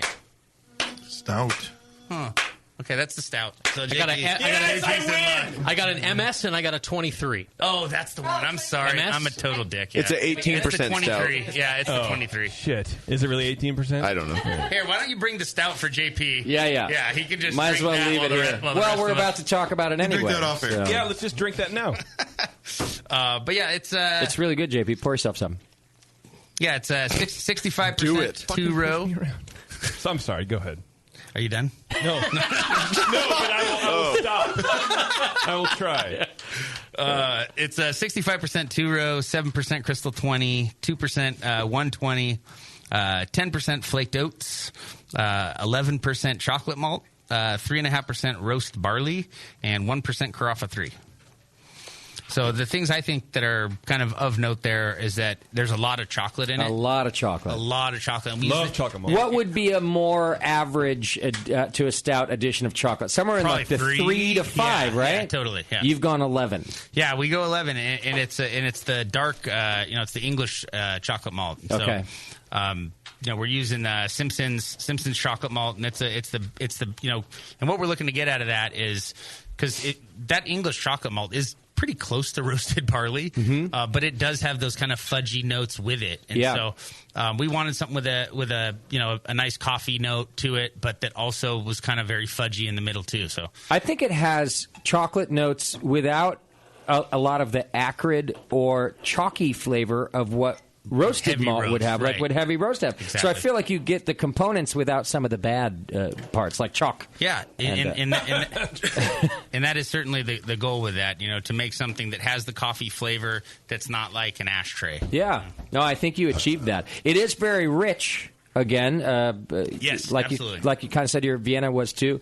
But I feel like if I'm going to go for a stout, I want it to be should big. be rich, I yeah. think so too. If I'm going to go for it, I want it to be big like that. Yeah, and most of our, and you're drinking a lot of the beers that are more rich for us. Our IPAs are much lighter and brighter, and we go pretty low mash temps and sulfate in the water, and but the malt forward beers, let them be what they are. But maybe that's exactly what I mean. Typically, I order the lighter and the brighter, and I go for the drier beers. You're always going to find me drinking a pale ale. But on the occasion that I'm going to go for something like a stout or a porter, it's because I want You're a in rich, that mood, yeah. and I want something with a ton of flavor like that. And chocolate is a better flavor to me than, like I said, some of the roast stuff. So this is right up my alley. I think it's a very modern approach to stouts. I think in the 90s those acrid malts really dominated stouts. They ruled kind of this is what it is. They should, right? okay. Yeah, and then now I think people have realized that they can be more than that, and I think the popularity of these chocolate malts and pale chocolate and all these kind of lighter, but darker roasted, but without that acid, have really changed what people's perception of stouts are. I think you're right, and I think this is one of those beers you give to the I hate dark beer people. Yeah, and they go, "Oh, I had no idea that it could taste like that." So, yeah, that's an I hate. You should name it I hate dark beer. Segueing into our Black Rye IPA, which is you found it? Another. I believe that's that one. That's certainly another. If you like hoppy beers, I don't like dark beers. This, and we've been working. Over the course of the year since I've been back there to kind of minimize that ashy character. And so this has a big, juicy hop profile, and that Carafa, kind of ashy coffee thing is pretty minimal on it. Oh, you have to make people smell this beer with their eyes closed. You have to not let them see the color of it when they smell it. Idea, They would never guess that it's a black beer. You have to take a microphone if you're going to grab the mic. So you just When people tell me that we're at a beer tasting event of some sort, and people say, "Oh, I don't like dark beer," I go, "Taste this one." Yeah. And I literally say, "Close your eyes and drink it because it will change." It's a gateway beer. Yeah, I could see that. Well, so I haven't even tasted it yet. I just went right for the aroma because as I brought it to my face, the aroma just sort of came. And then, but what I'm saying first is that you definitely give this to people, then just make them smell it. All right, so now I'm going to taste and keep telling us about the beer if you would. But yeah, this is. Let me get the recipe out here. Very little roast. What's the? And now this isn't a Cascadian Dark Ale. What's that? I thought so. I like that you brought the recipes in on actual paper and you shuffled them in front of the mic. It's like an old school news broadcast. Yeah. I love it. Just it. Very authentic. Yeah. Did you enter this beer into the Great American Beer Festival? We did. Actually. Did you get your score sheets back? We have not got them back yet, but this is one that we should have played Guess the Score. Oh, yeah. Next time. But it's great. We actually had a little bit of a problem with the GABF batch on this one. We didn't have the malts that we normally use with it. We typically blend Black Prince and Carafa, and we add them at sparge. And so we'll do our regular mash, and then after we mash in, we'll add the Carafa and the Black Prince and chase it with about 20 pounds of two-row through the auger just to get it all up there, and then wait till sparge and then add it all.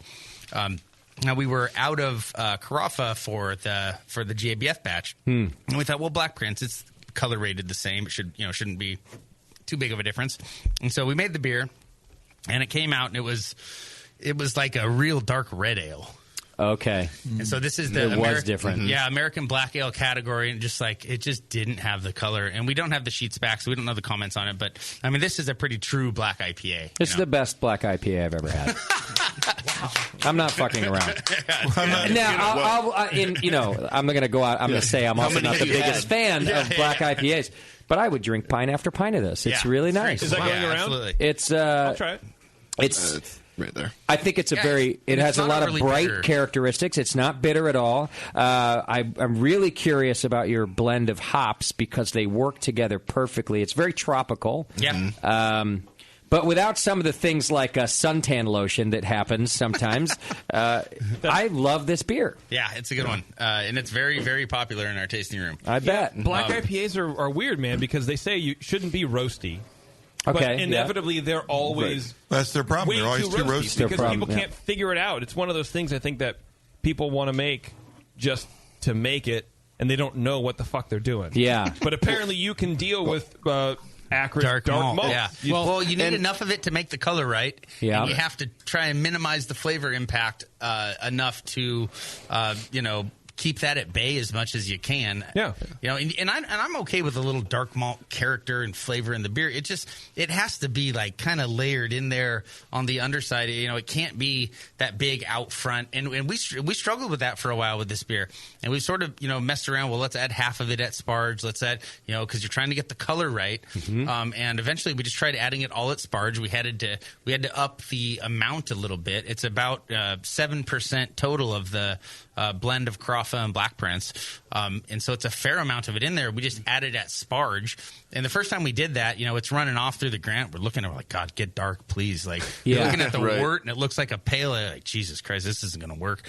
And then eventually halfway through, it just runs black as midnight all the way to the end. Okay. But it's been in there for such little time that you minimize the impact of some of those ashy, acrid notes, I think.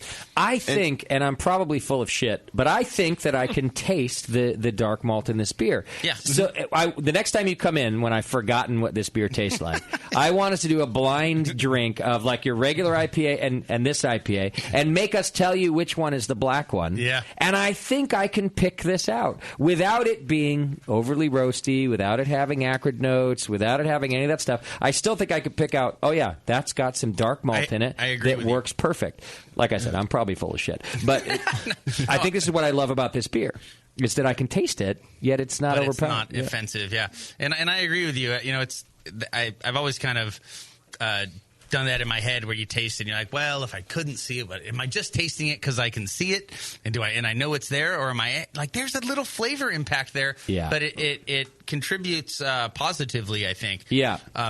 Well, in the end, I guess it doesn't matter if it's because we see it or not. You taste it either way. Right? What I'm saying, if we do it blind, it's fun to do it that way to see if we really know the difference. But from a consumer standpoint, or just enjoying a beer, if the only reason I tasted dark malt is because I can see it, well, I'm still tasting it, right? It's part of my experience. It's really good. All right, tell us all about this beer. Our listeners should know how to make it. So yeah, the hops on this are almost all of our hoppy beers. When I talked to you on the phone about Monterey Street, I gave you the quantity, and it kind of took you a second to register the 60-minute edition or the first wort because it's like a homebrew number. Okay. This one is 8 ounces of Columbus at 60. That's right. I remember that. and 8 ounces. The pale ale was, I said 4. It's actually 3.4 ounces. It's ridiculous. It was just an IBU number. I just rounded to the IBU number. You just throw a handful. Why even? Is it really doing anything? It helps with the hot. It's something. It helps with the hot break kettle certification. It's okay. I don't know. No, that's fair enough. If it does something, that's what I want to know because it's really a small amount. All right. It is a small amount. But half a pound. It's 8 ounces of Columbus. It's still probably, I don't have the IBU written in here, but I think it's about 8 or 9 IBU. It's just a little something up front. Okay. And as I've mentioned before, that our kettle sits hot for a long time, so I sort of have to backload these hoppy beers in order to get the flavor impact that I want. Without being astringent and overly bitter. I see. So it's really just, knowing your system. Yeah. If I were making this at home, I'd probably have 40 IBU at 60. Okay. You know, and so this is just kind of knowing the system and knowing the way that our beer comes out on it. And how long it's going to sit whirlpooling and things like that is what you're saying. Yep. Okay. Mm-hmm. Yeah. We do 5.5 pounds of Chinook at 10 minutes, and we are looking to sort of promote the spicy character of the rye and sort of have it, have those play off each other. And people always come in and they go, "Oh yeah, I can really taste the rye." I'm like, "You're full of shit." Like, there's no, and I'm not. Maybe I'm wrong, but it's like I think you get more of the like spiciness, if anything, from the hops, from the Chinook. Yeah, and there's maybe a little mouthfeel from the rye.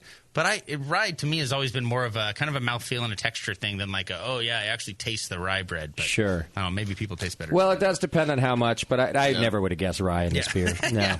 No. And then we don't do anything else until the whirlpool, and it is 5.5 more pounds of Chinook. And then a blend of new hop called Eureka and Citra, and we do 2.75 pounds of each. Okay. And then the dry hop, I don't have the cover sheet on me, but I think that one. So Eureka is actually a new hop that we added to this beer. We historically have used Columbus to give it a little more of that danky edge. And we got some Eureka in and figured that we'd try and kind of substitute it in because the Columbus can be a little bit overbearing at times. Yeah. And I would say that it has worked well in this. You should do 4 beers of this exact recipe, but they're each a different color. They do the same hopping, the same everything, and I think everyone, for one, would think it's a different beer. They would all be fucking fantastic to taste. Like, you should do a yellow IPA. You should do a red ale, like an Evil Twin style red ale. Yeah. You should do the black ale, like you've already done the black IPA. I don't know what the fourth one is. Whatever. But everything's the same except for the color. And you choose whatever you want to change the colors. They'd all be great. We've got 2 of those things done. That GABF beer that we brewed of this came out, light enough. To right. Already in the tap room, we call it West Coast Red. Okay. Nice. Yeah. And I bet it's totally different beer, but it's also really good. And it tastes great, right? Yeah, totally. The hop combination is nearly perfect. I think that's what I really like about the beer. And then the color part's just for fun. And you get a little bit of flavor, I guess, from whatever you do to change that.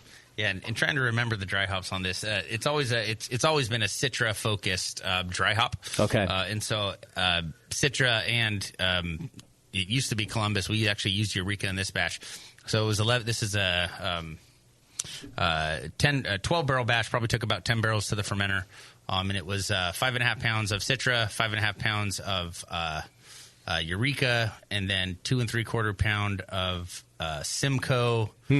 And I think a little bit of Chinook, and a lot of time, and people sometimes come like, "Oh, I heard you were changing the recipe of that beer." It's like, honestly, our beer is almost a little bit different every time we brew it. Okay.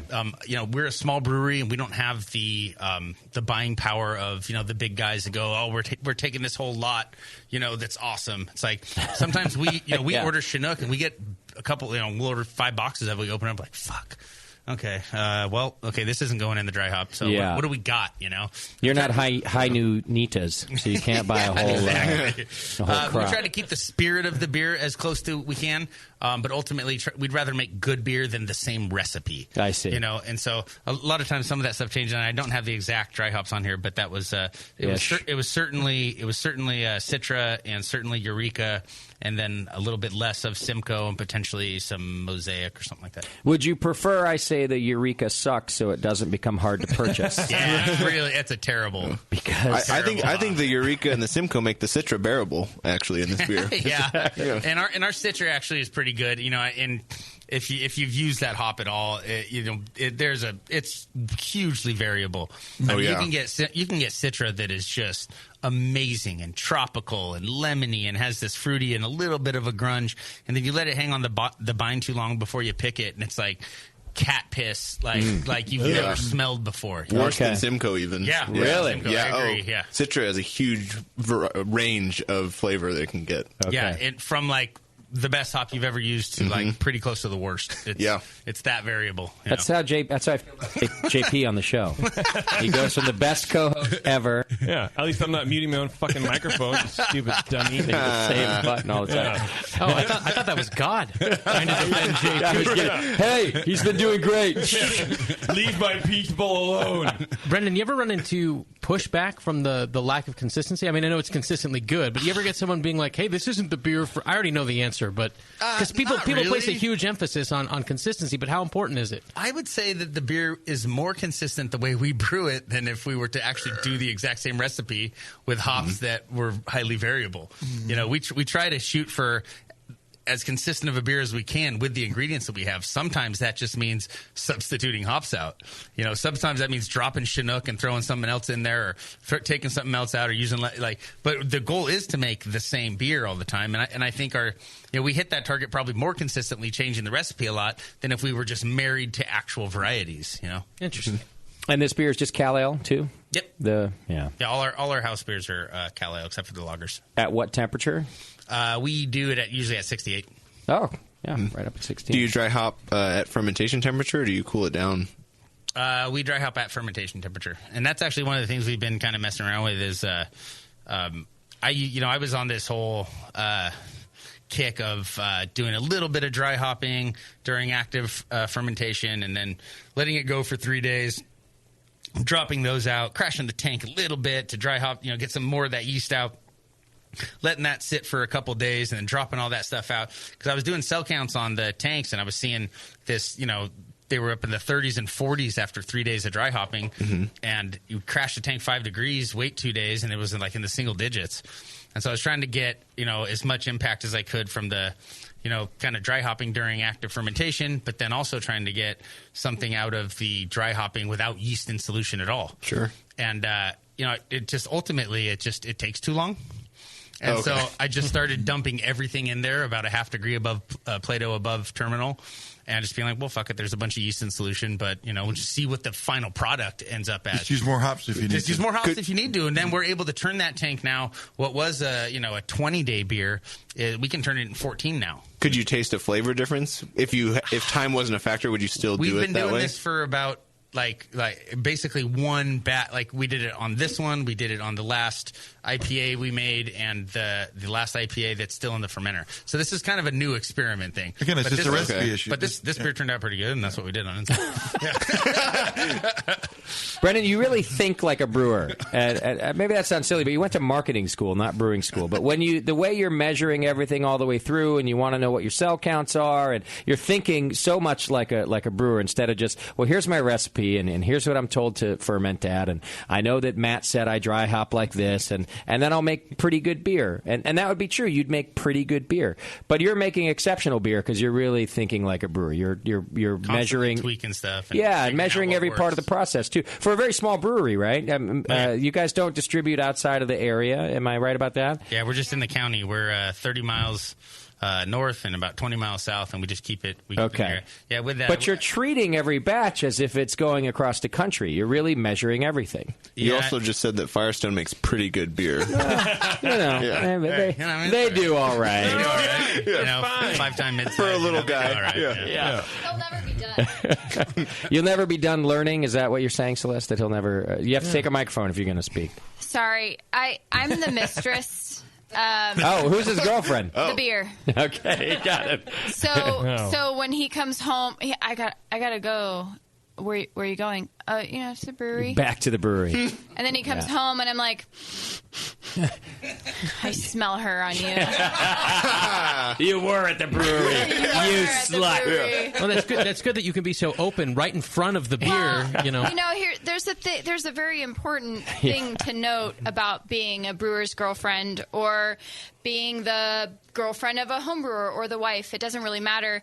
You have to kind of be there and support them no matter what. If you want to be with them, you have to make beer your life. And Brennan can attest to this, and all of my coworkers. I do medical billing, which is not exciting. And I talk to them about beer all the time, and I'm trying to educate my coworkers about beer and about what GABF is and about what being on the Brewing Network is. We had this conversation earlier, and it's embarrassing is what it is. Well, I told her, this beautiful woman right here behind the glass earlier that Kevin? Bevo. Yeah.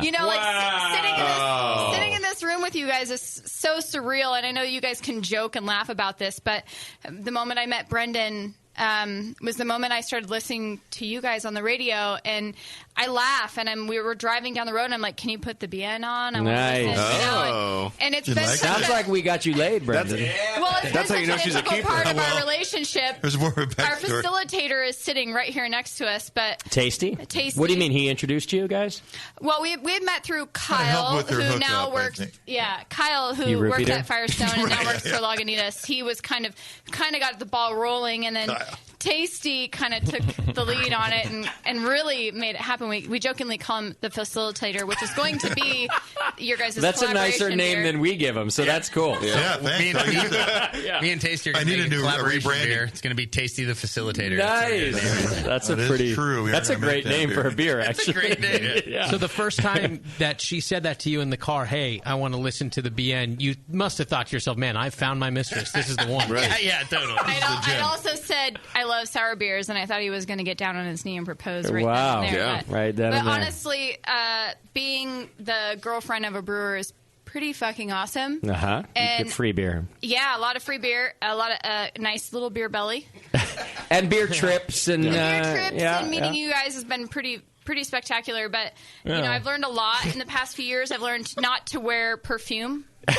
Oh yeah, Or don't lotion. ruin our beer with perfume. Yeah. Sniff your arm in Yeah. between, if you know what I'm talking about. No, tell our listeners what that does. So I have a rule that I've created that you must If it's taste the for a beer shower. 3 times. Do 3 sips, right? Mhm. And so in between, you start to kind of, your nose gets a little too acclimated to the smell, and so I've taken to sniffing my Your arm. forearm, Mm-hmm. which brings my nose kind of back to reality. Yeah. And then It's a beer judge trick too. so yeah. and you know what's really odd is I just kind of started doing it Oh. on my own. Oh, I nice. didn't even. But You just thought you were a weirdo. She's the Look at chosen you, one. Smarty. Yeah. So I also have to give a plug here that before we won our gold medal with our American Pale Ale at the GABF, yeah, it was this girl's favorite beer, far and away. Nice. So I always joke that she has the gold medal palate now. So Check it out. Anytime I brew anything, I just take it to her. Like, how's this one? Pick the winners. How's this one? All right, so I do want to talk about your pale ale for a second. I know I said earlier I don't, but I do want to talk about it. And Tasty and I talked about it off air last week when it was on tap. And here's why I want to talk about it. So you gave us an extremely fresh version of that pale ale, right? Yeah, absolutely. The version that won at GABF, was it of the same date, like age range, or was it a more aged version? No, so you have to submit the beers to GABF 6 weeks in advance. And that beer, it takes, all of our beers, so we don't filter any of our beers.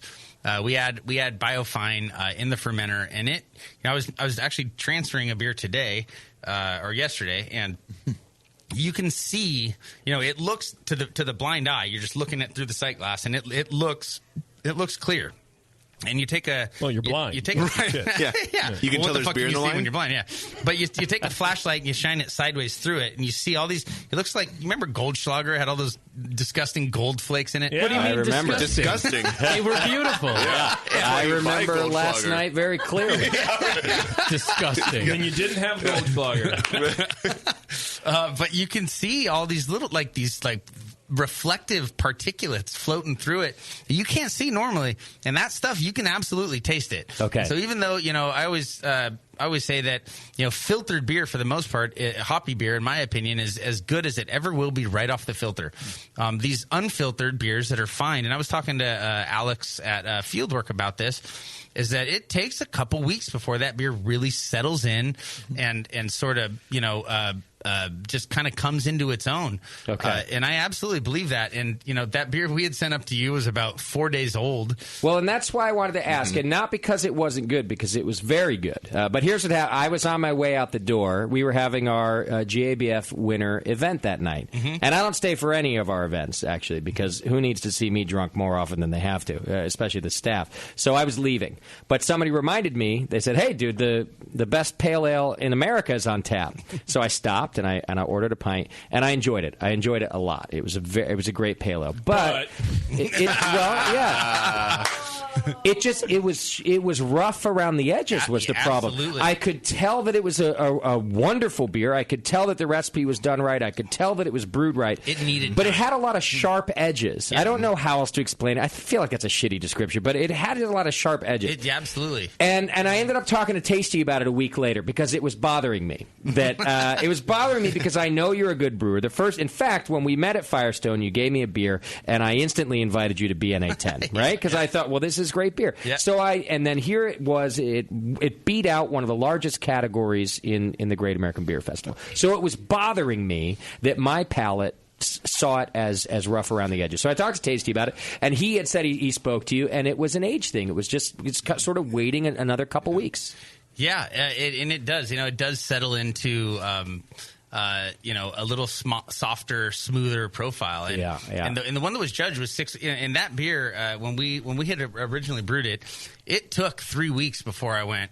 Originally when it came out, I remember it was about the same age that it was when we had sent it up tier. Okay. But the one we had actually won with, that batch of it, and some friends came, over to the brewery, and I poured it for them. I was like, God, it's not quite what I, wanted out of it. And then 3 weeks later, I remember having it and being like, this is the best pale ale I've ever had in my life. There we go. And I remember feeling weird about saying that. Yeah. But it was. It was what like your it was the palate best said. fucking beer Yeah. I've ever had in my life. Yeah. And I was like, Jesus, if this thing holds on, I think we might win this thing, Well, and I only bring it up because I think it's important for brewers to know, and home brewers too, that sometimes it just needs another couple weeks, especially if everything seemed to go well, you're not tasting any off flavors. It's not really that it's imbalanced, because I didn't taste it and go, well, this is an unbalanced beer. It's too bitter. It wasn't that. It was just that there a was... little rough around the edges. Yeah. That's a great way of describing it. I think it's an overlooked problem for especially brewers that emphasize on the hoppy styles is you kind of have to design the recipe for like a target time after, especially packaging brewery, after it's done when it's going to hit its prime. Or filter.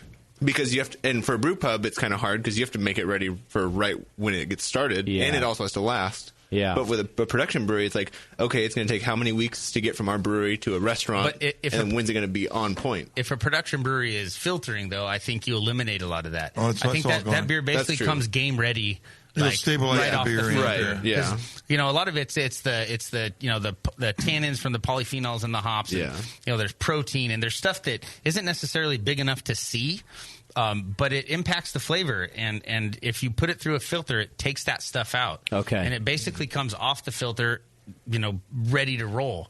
And those fine beers that look clear take a little bit of time to kind of round out and kind of come into their own. Yeah. So if it's fresh off the filter, if it hoppy styles, then it's good to go. The fresher, the better. And if it's not filtered, a little time. Yeah. Is that a good rule? Absolutely. And so now, as a consumer, instead of just having a date on the bottle, you also need to know if it's filtered or not. Or filtered or unfiltered. And so with that, Justin, I brought a half-barrel keg of Monterey Straight, and I was really excited to be able to bring up like 2.5-week-old version of it. Yeah. And we blew through it at the tasting room. So we got another freshie. So I transferred this beer yesterday and carved it this morning before and it's putting here? it in. And it's here. But I would. Can I do this? I would advise you to not put it on for 2 weeks. I'm totally gonna. Here's what I'll do for safety.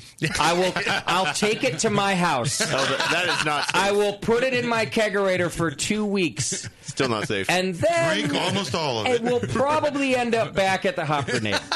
I just want to say right now that I don't give a shit. You can feel free to do that. I don't care. Thank you, Moskowitz. No problem. Well, the difference is the Brewing Network is his, though. All right, so now we have a keg here. So I will tell you this. In fact, I had this conversation with Kevin, our general manager, the other day, who was reminding me, we treat the beer here however the brewer says to treat it. So if a brewer ever takes the time to tell us, hey, we brought you this because you were on our delivery schedule, but don't serve it, we absolutely listen. We really care about how you want it served. So I'll tell you what, 2 weeks. There you go. And if you want, I'll even tap it and taste it and give you a call and go, hey, this is the gold medal. No rough edges, my friend.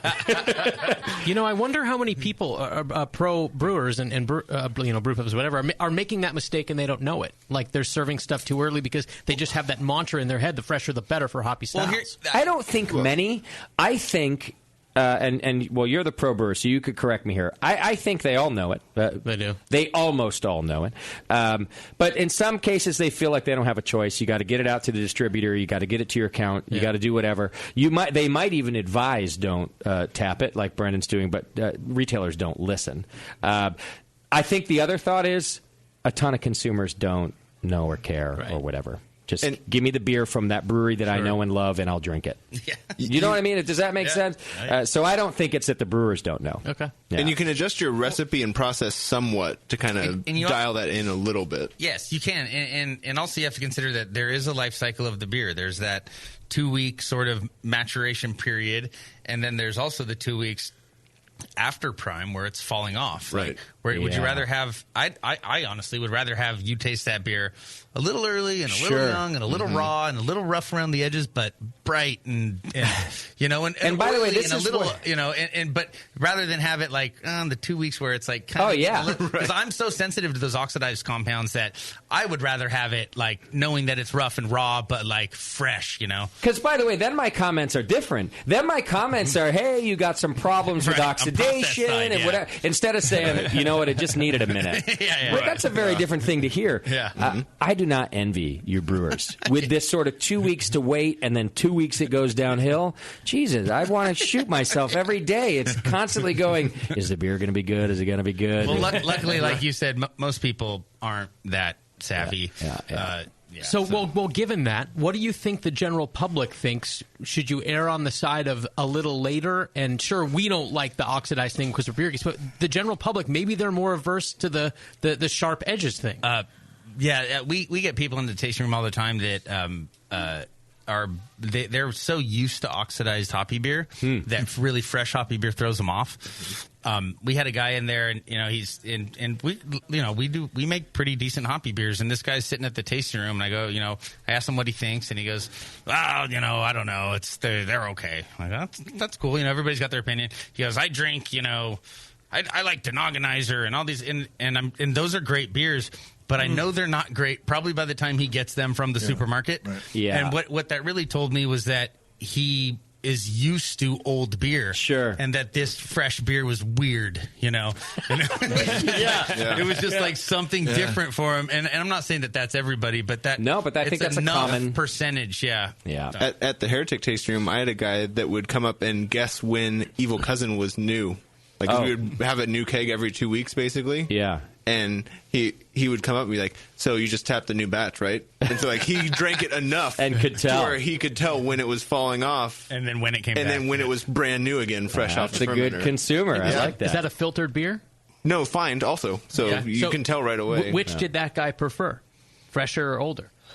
I think he kind of had the mantra of, fresher is better, so he was always going to say fresher is better, but he was drunk all the time, so no one drank really Evil Cousin all day, every day, so yeah. I have to kind of jump in here. I think one of the things that I love about Brennan the most is not just that he makes the bright, clear, crisp, awesome beers, is that he really wants everybody to know what fresh, wonderful beer is, and I think we're all kind of stuck in that. And I know prior to Brennan, you go to those places where you can purchase beer and you think that you're getting the best and you think and then you start to date a brewer or become friends with somebody who brews, and then you find out that you're so in the fucking dark that and then you kind of really start to learn, and people are going, where's brewing going the next, what's the next coolest thing? And I would hope that knowing what fresh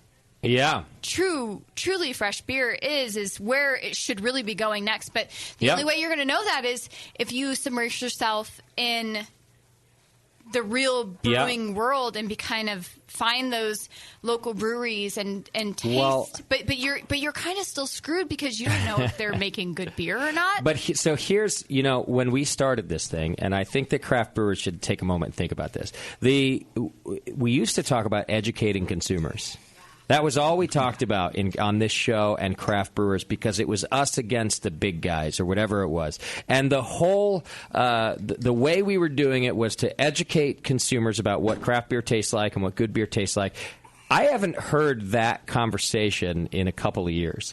Now the conversation, of course, is who made the sourest beer and who made the next something beer and who made this beer and who made that beer, because there's so many craft beer consumers now that we've stopped worrying about educating them about what good craft beer is or fresh beer or anything else. And I don't mean all of us, so forgive the blanket, but it's pretty true.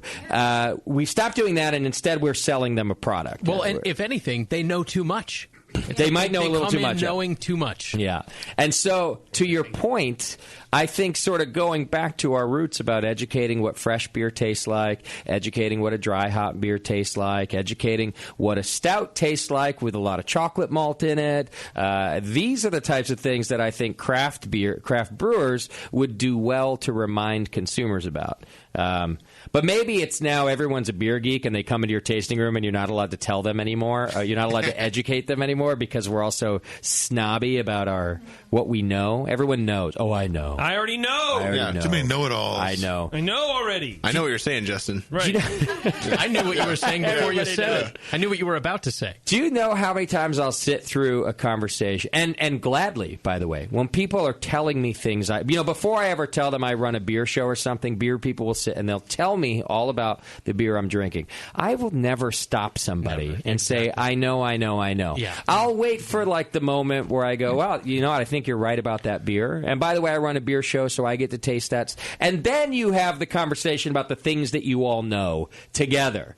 Stop interrupting brewers and everybody else and telling them. Right? It's like just the thing. I mean, I already know. Totally these agreed. things. I know, dude. I've been doing this for 10 years. It's amazing. I know that JP knows. Yes.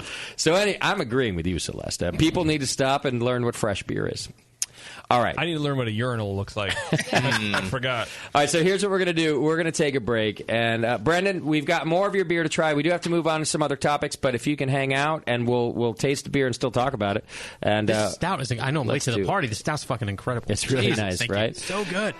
All right, a quick break. When we come back, we're going to do, I think we have a game to play. Yes. We're going to learn about the JP and Moskowitz second place challenge. Yes. By the way, if I lose, I will never brew again. I should not fucking lose this. It's a battle for third place. It's not even second place. It's the session. We'll be right back.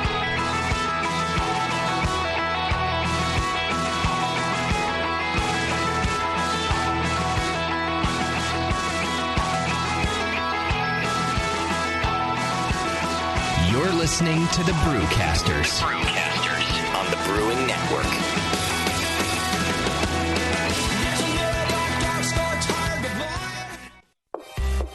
Beer tasting games that train your palate, a brewery locator, and the brand new interactive beer style guide. These are just a few of the awesome things you'll find on craftbeer.com. The style guide is a beautiful example of technology in beer. Browse beer style families or turn on the automatic beer style finder and explore beer through color, bitterness, ABV, aroma, and flavor. It's really the coolest way to explore every beer style besides having them all in front of you. Go to craftbeer.com and click on Beer Styles to start the guide. Plus, enjoy the rest of craftbeer.com, the Brewers Banter blogs, beer education, how to host a beer tasting, and the invaluable Draft Quality Manual. Tons of great content that makes your beer better. Visit the new craftbeer.com right now and explore the website that brings you all the passion, camaraderie, and creativity of the craft beer community. Craftbeer.com, celebrating the best of American beer.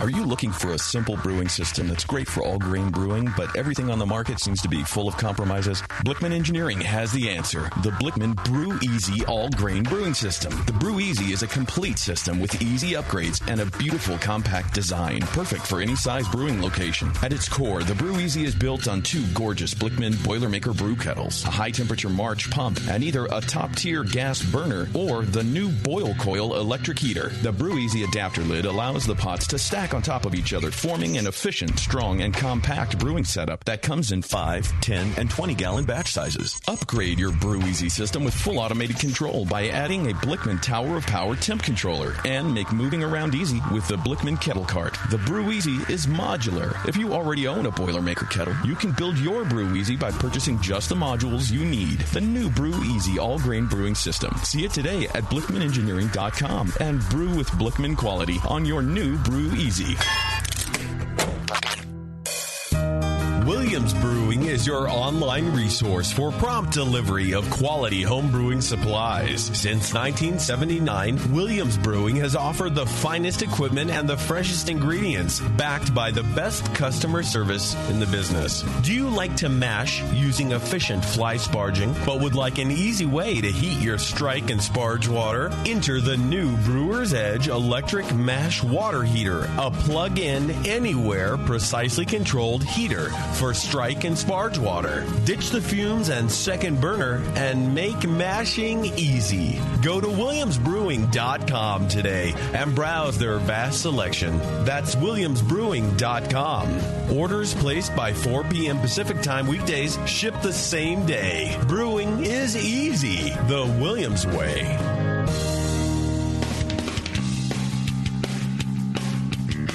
Hey, my brewing brothers and sisters. This is Jamel Zainashev, and I want to tell you about Heretic Evil Twin. You might be familiar with my homebrew recipe, which uses massive late hopping to create a balance between the malty sweet and the hoppy bitter, along with an outrageous malt and hop character. I wanted a beer with the same bold hop and malt character, so we played around with the homebrew recipe until we were able to make a great commercial version too. We've created a beer rich in malt character, full of caramel, toast, biscuit, and an ever so subtle roast note.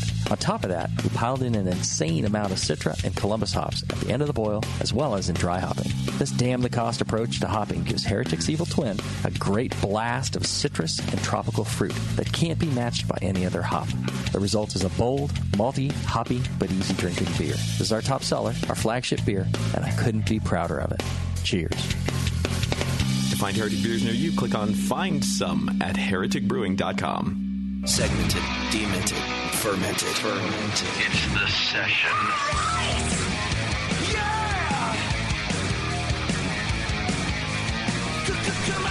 Welcome back to the program. Thanks for hanging out. Don't forget to go check out our friends over at Beersmith. You can go to beersmith.com right now and get your free 21-day trial of the Beersmith brewing software. It's amazing. It'll do everything you need it to do and more things that you don't know. I think it cleans your house.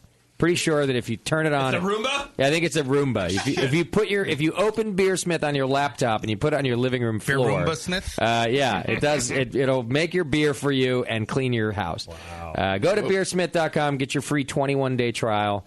You don't have to take my word for it. See if it cleans your house. I don't know. You can get your money back if it doesn't. No, you have our guarantee on that. Well, you don't even have to put any money down. Just get your free 21-day trial. You've heard us use it. You've heard pro brewers come in here. Everybody's using it. It's Beersmith. Go to beersmith.com and check it out right now. Everybody's doing it. That's right. All right, so we're still drinking some beer. We got a couple things left to do. Do you remember that thing? Yes. That we started, I realized this weekend, 2 years ago, called the Brewcaster Challenge. I do remember this, as a matter of fact. 2 years ago we started. Oh, yeah. Bad memories. Yeah.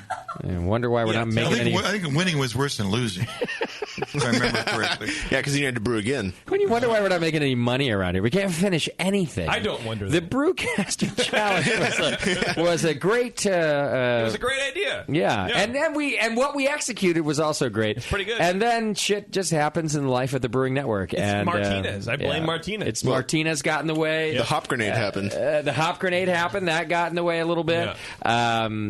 Even now, the winners final can't happen because Doc doesn't have a brew system anywhere. He moved out of his house and into another place. So you have to figure out the finals. Where's his brew system?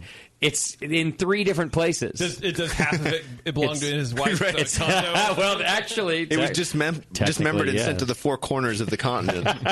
Yeah, so that he could maybe hide it and get it back later. Yeah. I don't. It's a thing. It's a long story. So when we do the Brewcaster Final Challenge, I think that Doc will be a gypsy brewer, which of course now it's Doc and Tasty in the finals. That's right. Expect it now. If there's going to be an excuse if you win, Tasty, you know it's going to be that I didn't have my brew house. Tasty should have to go to your house and brew. I want Doc to win, so I can game this. We might have to handicap. Let's make a shitty beer. We're gonna have to handicap you. What's the style again? Tasty's got to brew somewhere else. Yeah, too. Tasty should just gypsy brew. I don't think we decided on the Tasty style yet, did we? I think the Tasty and Doc final. No, I wasn't here that night, but I did listen to the show. Oh, and we did. Weird. And I remember herb, spice, vegetable. I think. Yeah. Oh, that sounds right. Yes. No wonder it's taken us 2 years. No one wants to judge that category. Yeah. Anybody know that category? Really? I live in that category.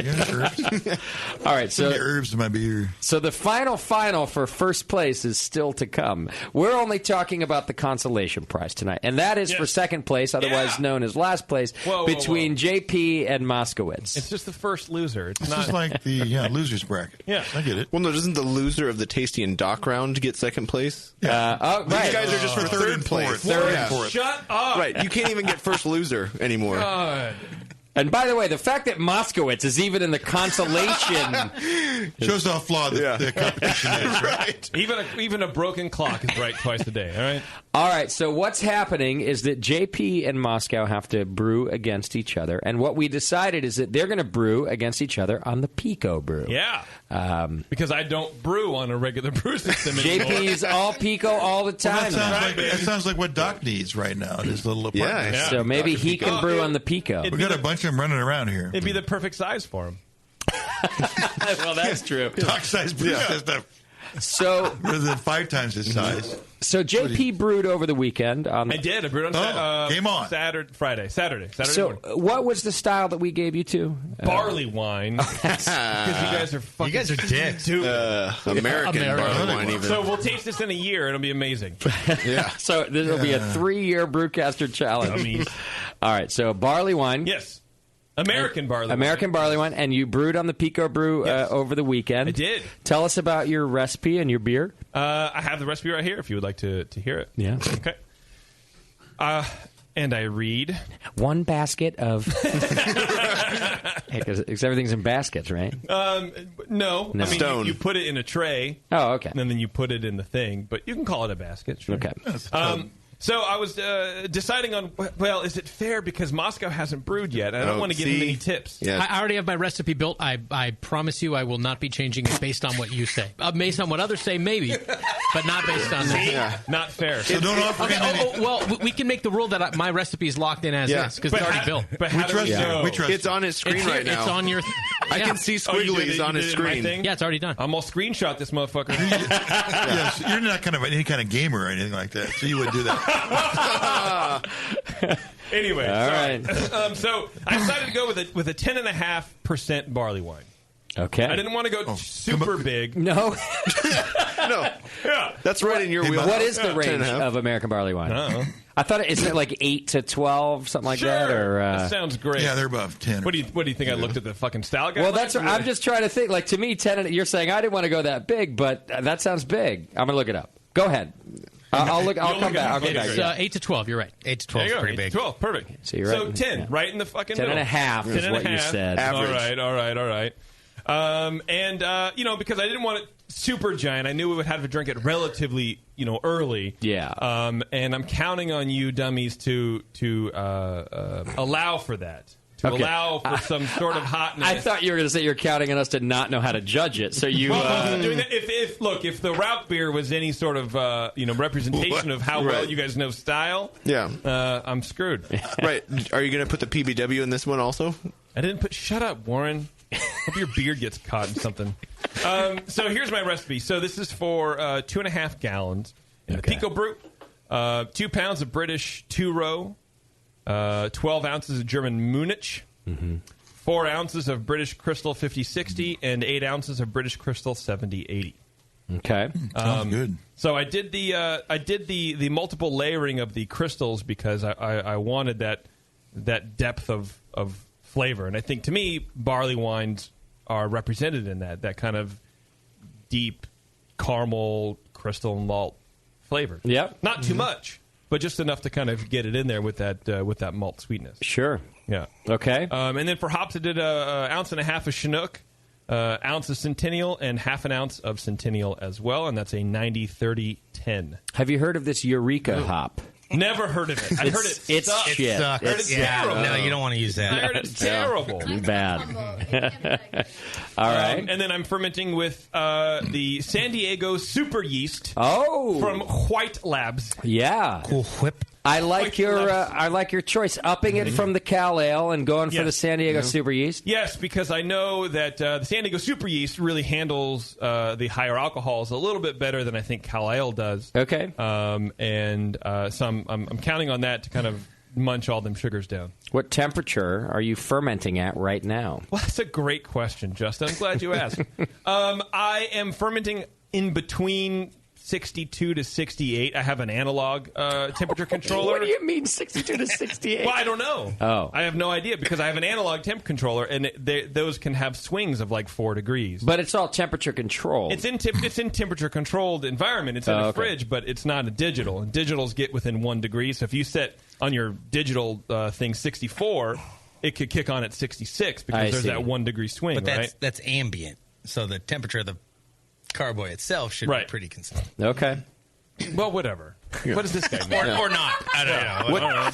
What temperature did you mash at? How dry are you expecting it to get? I'm expecting it pretty dry. I think I mashed around 152, 154. Isn't the beauty of the Pico brew that you just... I don't want to give any hints away to Scott. Dial it in, you hit the button, it hits that mash temp for you. Like, I'm loving the Pico brew because this is what I'm saying. So, what is with these round... Because Scott hasn't brewed yet, and I don't trust him to not change his thing. Okay, even his temperature numbers. That's key. But even though he can see it, but he doesn't know. Yeah, can't he log on to picobrew.com and, see your recipe? Or but he doesn't know. You don't know, Scott. Well, now he knows. You don't know the details. He knows too much already. Yeah, he knows too much. Oh, wait, his screen says JP's barley wine. God! He says, note to self. That's not true. He says, Warren note to can't self, see a make it screen. much lower in ABV so it tastes better young. I see that there, yeah. Tell me that you didn't love this round of the challenge so much more because you were able to just do it on the Pico brew. Honestly, I did. Yeah. So my original gravity was, it was supposed to be 1.107, and it came in at 1.12. So a little bit higher, but that was, my fault. Is that a recipe thing? You just put too much... Well, I think I didn't start with enough water. I don't have a really accurate water measuring system. Okay. So I kind of eyeballed the last. Yeah. Seriously, I'm not joking. Yeah, I have that problem. Yeah. And I think with a beer this big, I didn't necessarily account for that. It should have been much more precise because I know that the higher you go, you kind of lose efficiency, and the more grains you're adding, you're not accounting for enough water loss. So it was entirely my fault. Okay.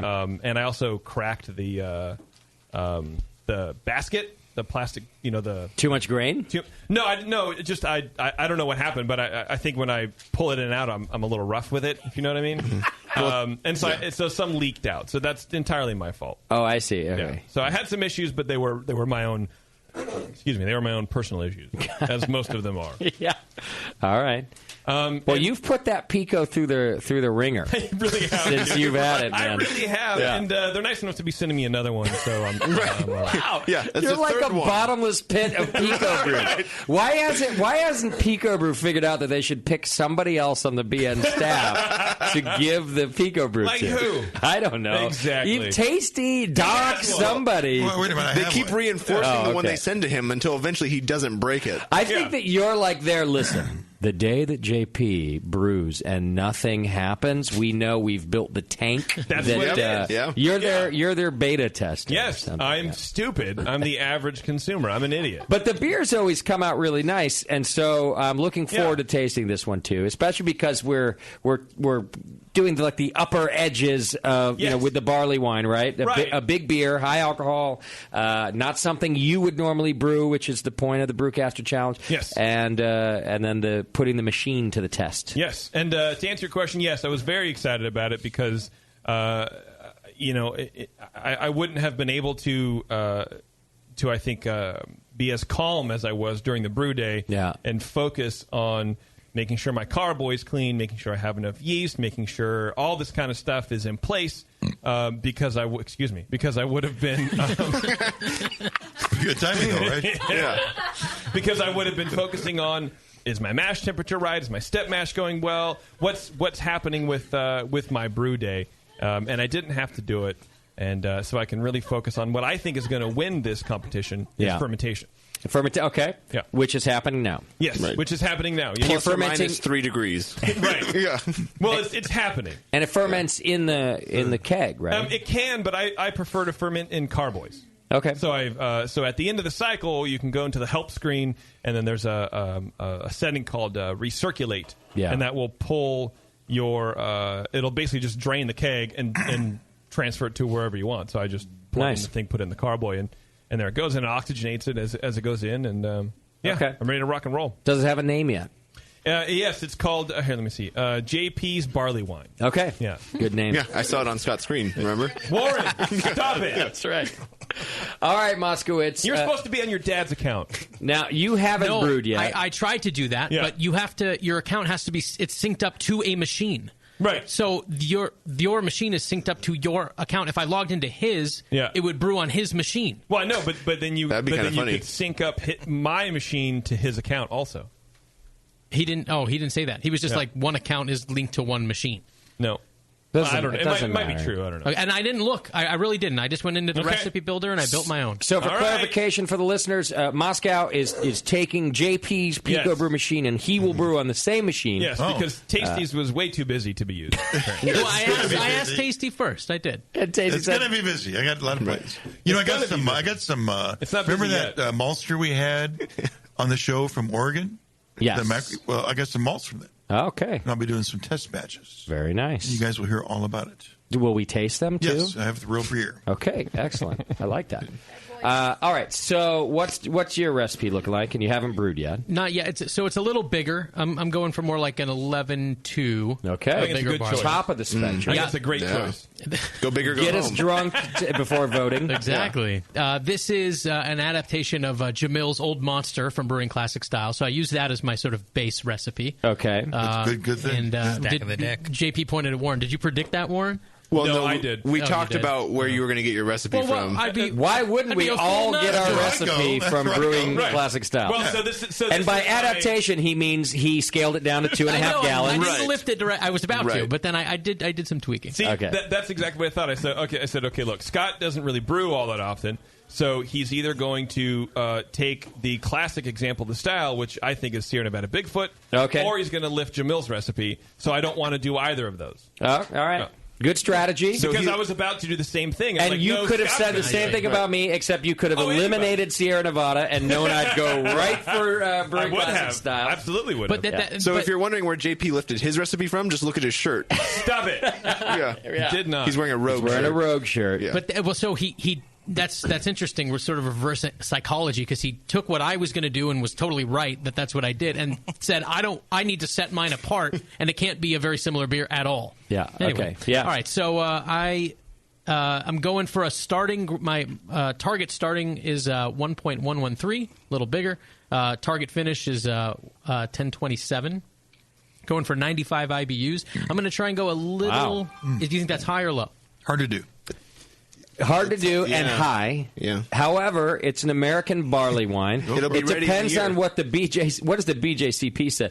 You're not going to get that. What I know is that American barley wines that I've tasted over the last 10 years attempt also to be 95 IBUs. Well, it's actually right in the middle. It's 50 to 120. Says, 50 to 120. Yeah. Okay. Maybe we should hop the strike water. You got to get hops everywhere to get. Anyway, it's not going to be measured, so it doesn't matter. Actually, and the way the Pico Brew recipe builder works is I plugged in the hops I was using, and it gives me what that's going to result in IBUs, right? Sure. So I actually was thinking I was going to go a little lighter on the IBUs to sort of simulate age, but when I put this in, I got advice from some other unnamed sources. This was where it ended up, 95. They said go for it, yeah. That's allowed. Mine is 109. What? Okay, wow. Yeah, theoretical. Yeah. And let me ask this question, knowing that I have an opinion, of course. Going lighter on the IBUs to simulate age wouldn't work because aged hops actually then carry a flavor component. Yeah. So it's not just that hops drop out, which is what we mention all the time. There are other things that happen as they drop out. And I'm asking you, Tasty, Yeah, they create what you another think flavor. about They create another flavor. So it wouldn't really simulate age. It would just simulate not having enough IBUs. Being underhopped, basically. Okay. All right. So I just wanted to ask about Well, but barley wine typically is brewed with higher IBUs with the intent of some of that's going to leave. So that you And still so then... by reducing the IBUs that you had put in initially, yeah, you're just making it so that you can drink it sooner without it being as bitter. Well, which is maybe something in this Which is competition worthwhile. Right. environment would be worthwhile. Yes. You know, we might allow these guys to age their beer a little bit at room temperature for just a extra amount of time to give it some aging effect. Maybe We got even warmer. time. I mean, it's taken us... it's been 2 years. years. The winters is indefinitely going to happen, so that maybe we should postpone tasting these beers. Yeah. Even though they're made now. Okay. Would work out well. So all right. Sounds like Scott's unnamed source was Warren. Right. I didn't tell him that I talked to you Wasn't right he working after. both sides? Hang on. Can you hold? I got another call. Right. Yeah. Hey, double agent. Okay. Yeah. So the malt bill looks like American two-row, about 87% weigh most of the malt bill. And then I got a mix of crystals in there as well, 15, 80, and 120. And then some corn sugar per Jamil's recipe, and some British chocolate. Okay. Right. The hops are pretty similar. Brendan here's a fan of the British chocolate. Big fan of the British chocolate, yes, sir. Why do you want chocolate characters? Jamil does that, huh? It's a little tiny amount. I think it's mostly just color, isn't it? Well, little flavor, no, it's little going to color. add some flavor. Well, in small amounts. What's the percentage on your recipe? Just out of curiosity. Very tiny. Where is it here? It is 0.8%. Oh, yeah. But on a 2.5 gallon batch. So even on the percent doesn't matter. I guess it doesn't matter. I feel like it's going to add something. It's 1.1 ounces. Yeah, it's going to add something. It will add something. It's not just color. Really? Anyway, yeah, I think so. well, what the fuck do I know? Don't listen to me. This is Jamil's recipe. It's on the recipe, yeah. Pour it on the carpet first. Take it up with Jamil, man. Right. Yeah. Yeah, the hops are pretty similar to JP's. I got 1.5 ounces of Magnum or the bittering hops, and then Centennial and Chinook. Both at 1 minute. I got Magnum at 60, and then both 1 minute Centennial and Chinook. Okay. Sounds great. Late. And then same mash temp, 152. And again, that's just what the Pico brewed. That's what the recipe builder is. You're plugging in your stuff, and it's giving you these numbers. Okay. It's quite amazing. I like that. Yeah. I'm sure everyone else is like, yeah, brewing software, dude. We know. But it's amazing to me. Yeah. We were talking about it in the urinal. It's amazing. Oh, I love it. So he's doing half of the IBUs at 60 and half later.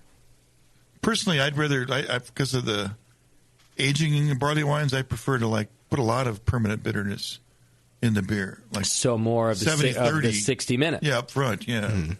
Okay, whatever. If you were going to age it. No, for fresher, I think what they're doing here that's probably a pretty good recipe for it. Okay. Oh, yes. Yeah. Okay. Now, JP, did you see, was there a selection for San Diego Super Yeast? Because that's what I wanted to use as well, but I didn't see it as an option in the pull-down menu there. Oh, yeah, sure. And so I'm guessing since I chose 001, because that was, I guess, the closest option. Yeah. But then I'm assuming that's playing with what it's telling me my final beer is going to be like. But it's probably very similar. Really I don't similar. think think any software would tell you a different number. Okay. Based on correct me if I'm wrong, but based on San Diego Super or 001, any software would say the same thing. Yeah, I think it's all the fine. No. I think it's just going by expected attenuation, Which varies by yeast brand. Which varies by yeast, but not that much. But I think what I feel like what they don't account for, how could you, is alcohol tolerances. I don't know if they could determine that 001 has a lower tolerance and give it a number pinpointed enough to put into a system like this. Well, part of the spec for the yeast is its attenuation. They could put it in the software if it's factored in. We don't know, though. And then see if that's different. Right. Was Super Yeast... I don't think Super Yeast was around in Brewing Classic Styles. No, it's and I'm newer. talking about the pull-down menu of the Pico Brew I understand, but why did you choose Super Yeast? Because it wasn't in Jamil's recipe. This was listener advice. Clayton, one of our listeners, wrote in and gave me... He was the one who... Clayton, you're fired. Who was suggested that I maybe go a little lighter on the hops to simulate age, which you guys are now talking me out of that. But San Diego Super Yeast for the same reason JP wants to use it. It'll just be a little more alcohol tolerant, and especially because I'm going on the higher end. Plus, that's such a cool name. I mean, why wouldn't you? Right. And I think what you want when you got a barley wine. They advertise it as also going a little bit drier, even, I believe. Okay. All right. Yep. I am looking forward to trying both of these beers. Yes, really. I think it's going to be a good time for that. I mean, you're looking forward to the one sip you're going to have? And you go, oh, great, perfect, love it. What are you doing for fermentation and temperature control, Moscow? Well, there's the crossing his fingers and hoping challenging for the part. best. Yeah, I see.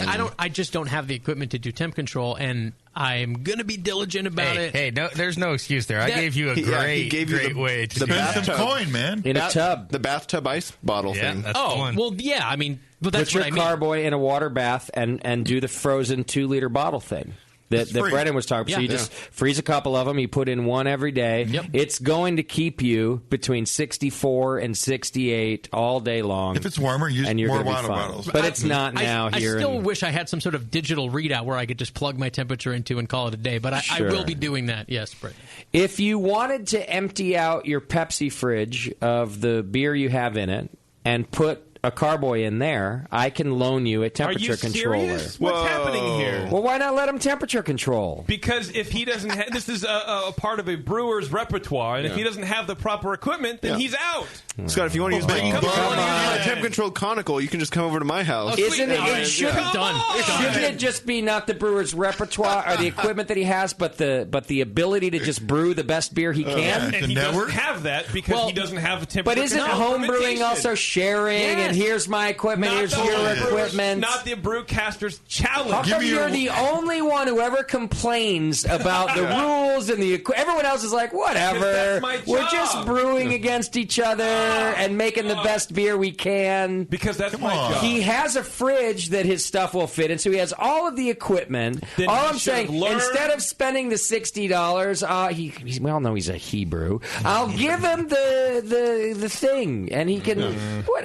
It's loaning a thing. Asterix. I'll loan him a bottle of Bigfoot that I scraped the label off of that he can bring to the show. Asterix. All right, fine. JP's going to bake it an asterisk. Well, and this is it'll be a great test of Brendan's method here. All right, try the tub. It'll be especially challenging. It's going to be a hot week next week. You know what? It's not going to matter. Brendan's thing works. I've done it too, and it's going to stay right there within a couple degrees of right where you want. Pick like an 8-degree window, right? So if you want it at 64, just go like 60 to 68, and let it float, and kind of keep it there. Yeah. See that he's got to go get that equipment. What's the difference? Trust me, I'm on the fence on this one too because it's challenging us to use the information we have gleaned from our years of homebrewing. Not right now while everyone's encouraging you to give you. I see your tips. point. I'll give you that. I got things that you haven't already been doing anyway. Okay. So that's really my point. But on the other side, part of competing is upping your game. Like, this is important. So this is where you apply your craft and maybe go a little bit further. Yeah, look, I upped my game, and look what happened to me. I'm in the below the loser bracket. I think you both have to ferment in that 15-year-old bucket that I made my first batch of homebrew. I need to clean the shit out of it first, right? Yeah. Scrub the hell out of it. Steel wool is good. Yeah. All right. Well, I wish you both luck. Yes. It's going to be fun. No, you don't. After Scott was picking up the machine, he goes, all right. It's just one of those things you say. Wish me luck. And I go, no. Yeah, he said, no way. No, I'm not going to. So what do you think? When do you guys think we should taste this? And I'm asking the contestants. I'm asking Tasty. I'm asking Beardy. Hell, I'm asking Brennan. I do want to give them the opportunity to age it a little bit. I don't want to wait another 6 months to finish this thing out. So I was going to say 6 months. Come on, give me some sort of realistic, let's get this thing done, but the beer's going to taste like a barley wine. How about the Christmas show? No. No, is that too soon? Oh, that's way too soon. That's too soon. I was thinking that's too far. Oh, really? Yeah, right. Thanksgiving. What's it now? It's October 19th. Yeah, so we're 2 months out. How about the BNAs? I like the Christmas show. Okay. Oh. All right. That's 2 months. Sure. That's 2 months. Brendan Lager's it's shorter time than that. This is a barley wine. It's fine.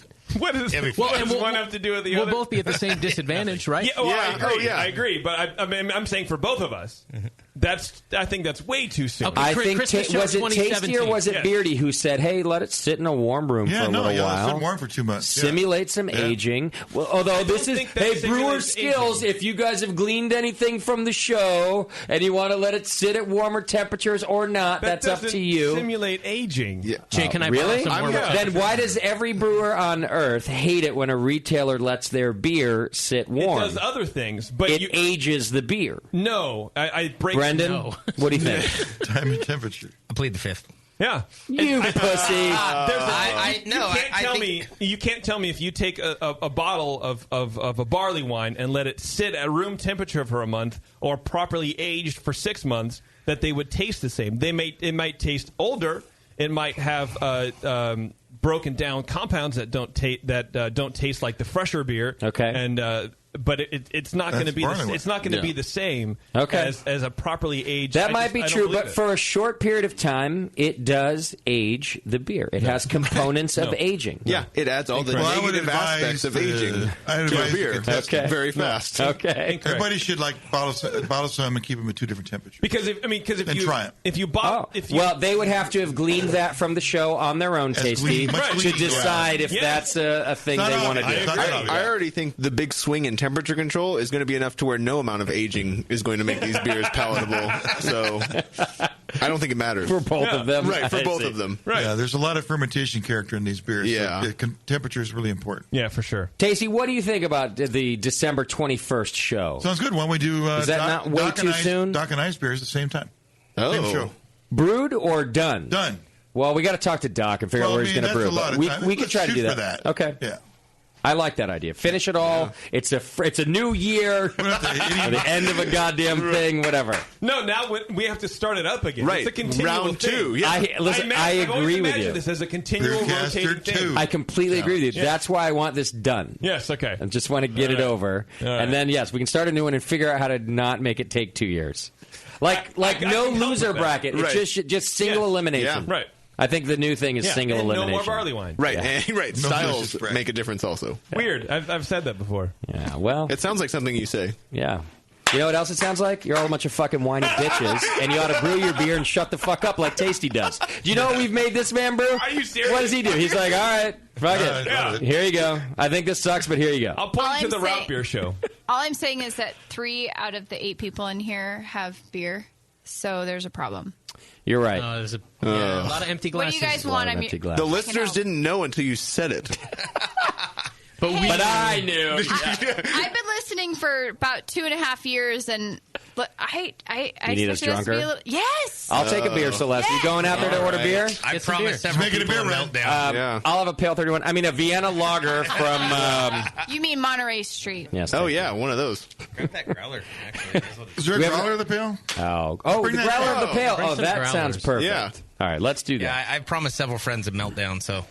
It could happen. All right, so that is your Brewcaster Challenge recap. Gentlemen, thank you for participating. And I think we should rename it the Pico Brew Challenge for your round. I think it is. We'll see what happens. I'll contact them for sponsorship. Okay. Great. I think it's going to be amazing. My beer already smells amazing. Yeah? I'm excited for it. After a day? After 2 days. I brewed on Saturday. Shit's already ripping and tearing, baby. Oh, yeah. That's a lot of... How does she feel about fermentables in there? All right, we got another game to play tonight. We do? We can blow through it real quick. We're going to do a fast game while we get some Central Coast Pale Ale in I here. want a fast game. Well, we're going to play once again I think we're going to play the rating game. It's the where we guess the rating of the beers. Remember us doing that? I kind of like the game, so we're going to do it again. Yeah, and you said when we get a brewer in here, we need to, we should play commercial it. Brewers, yeah. So, do you know the rating game yet, Brendan? I do not. All right, we're going to teach you all about it. Live from the Brewing Network studios at the Hop Grenade in downtown Concord, California, it's the Rating Game. Here's your host, Justin Crosley. That's right. It's the rating game where you get to guess the rating of a beer. So you all know those beer rating websites where people score beers from 0 to 100. And, it's a big deal in the beer geek world what these beers are scored. It's a big deal what people think they're scored. Yeah, people's thoughts are a big deal, apparently. It's not a big deal to me, by the way, any of it. They're on like shelf tags at the bottle shop. Are they now? They're Those on numbers shelf are there, yeah. I thought that was just for wine. It's for beer now? Oh, yeah. Our beer is rated 95 by Wine Spectator magazine. So guess what industry What are they has jumped the shark? Now that we've got online beer ratings on your beer tags, I say we've jumped the shark.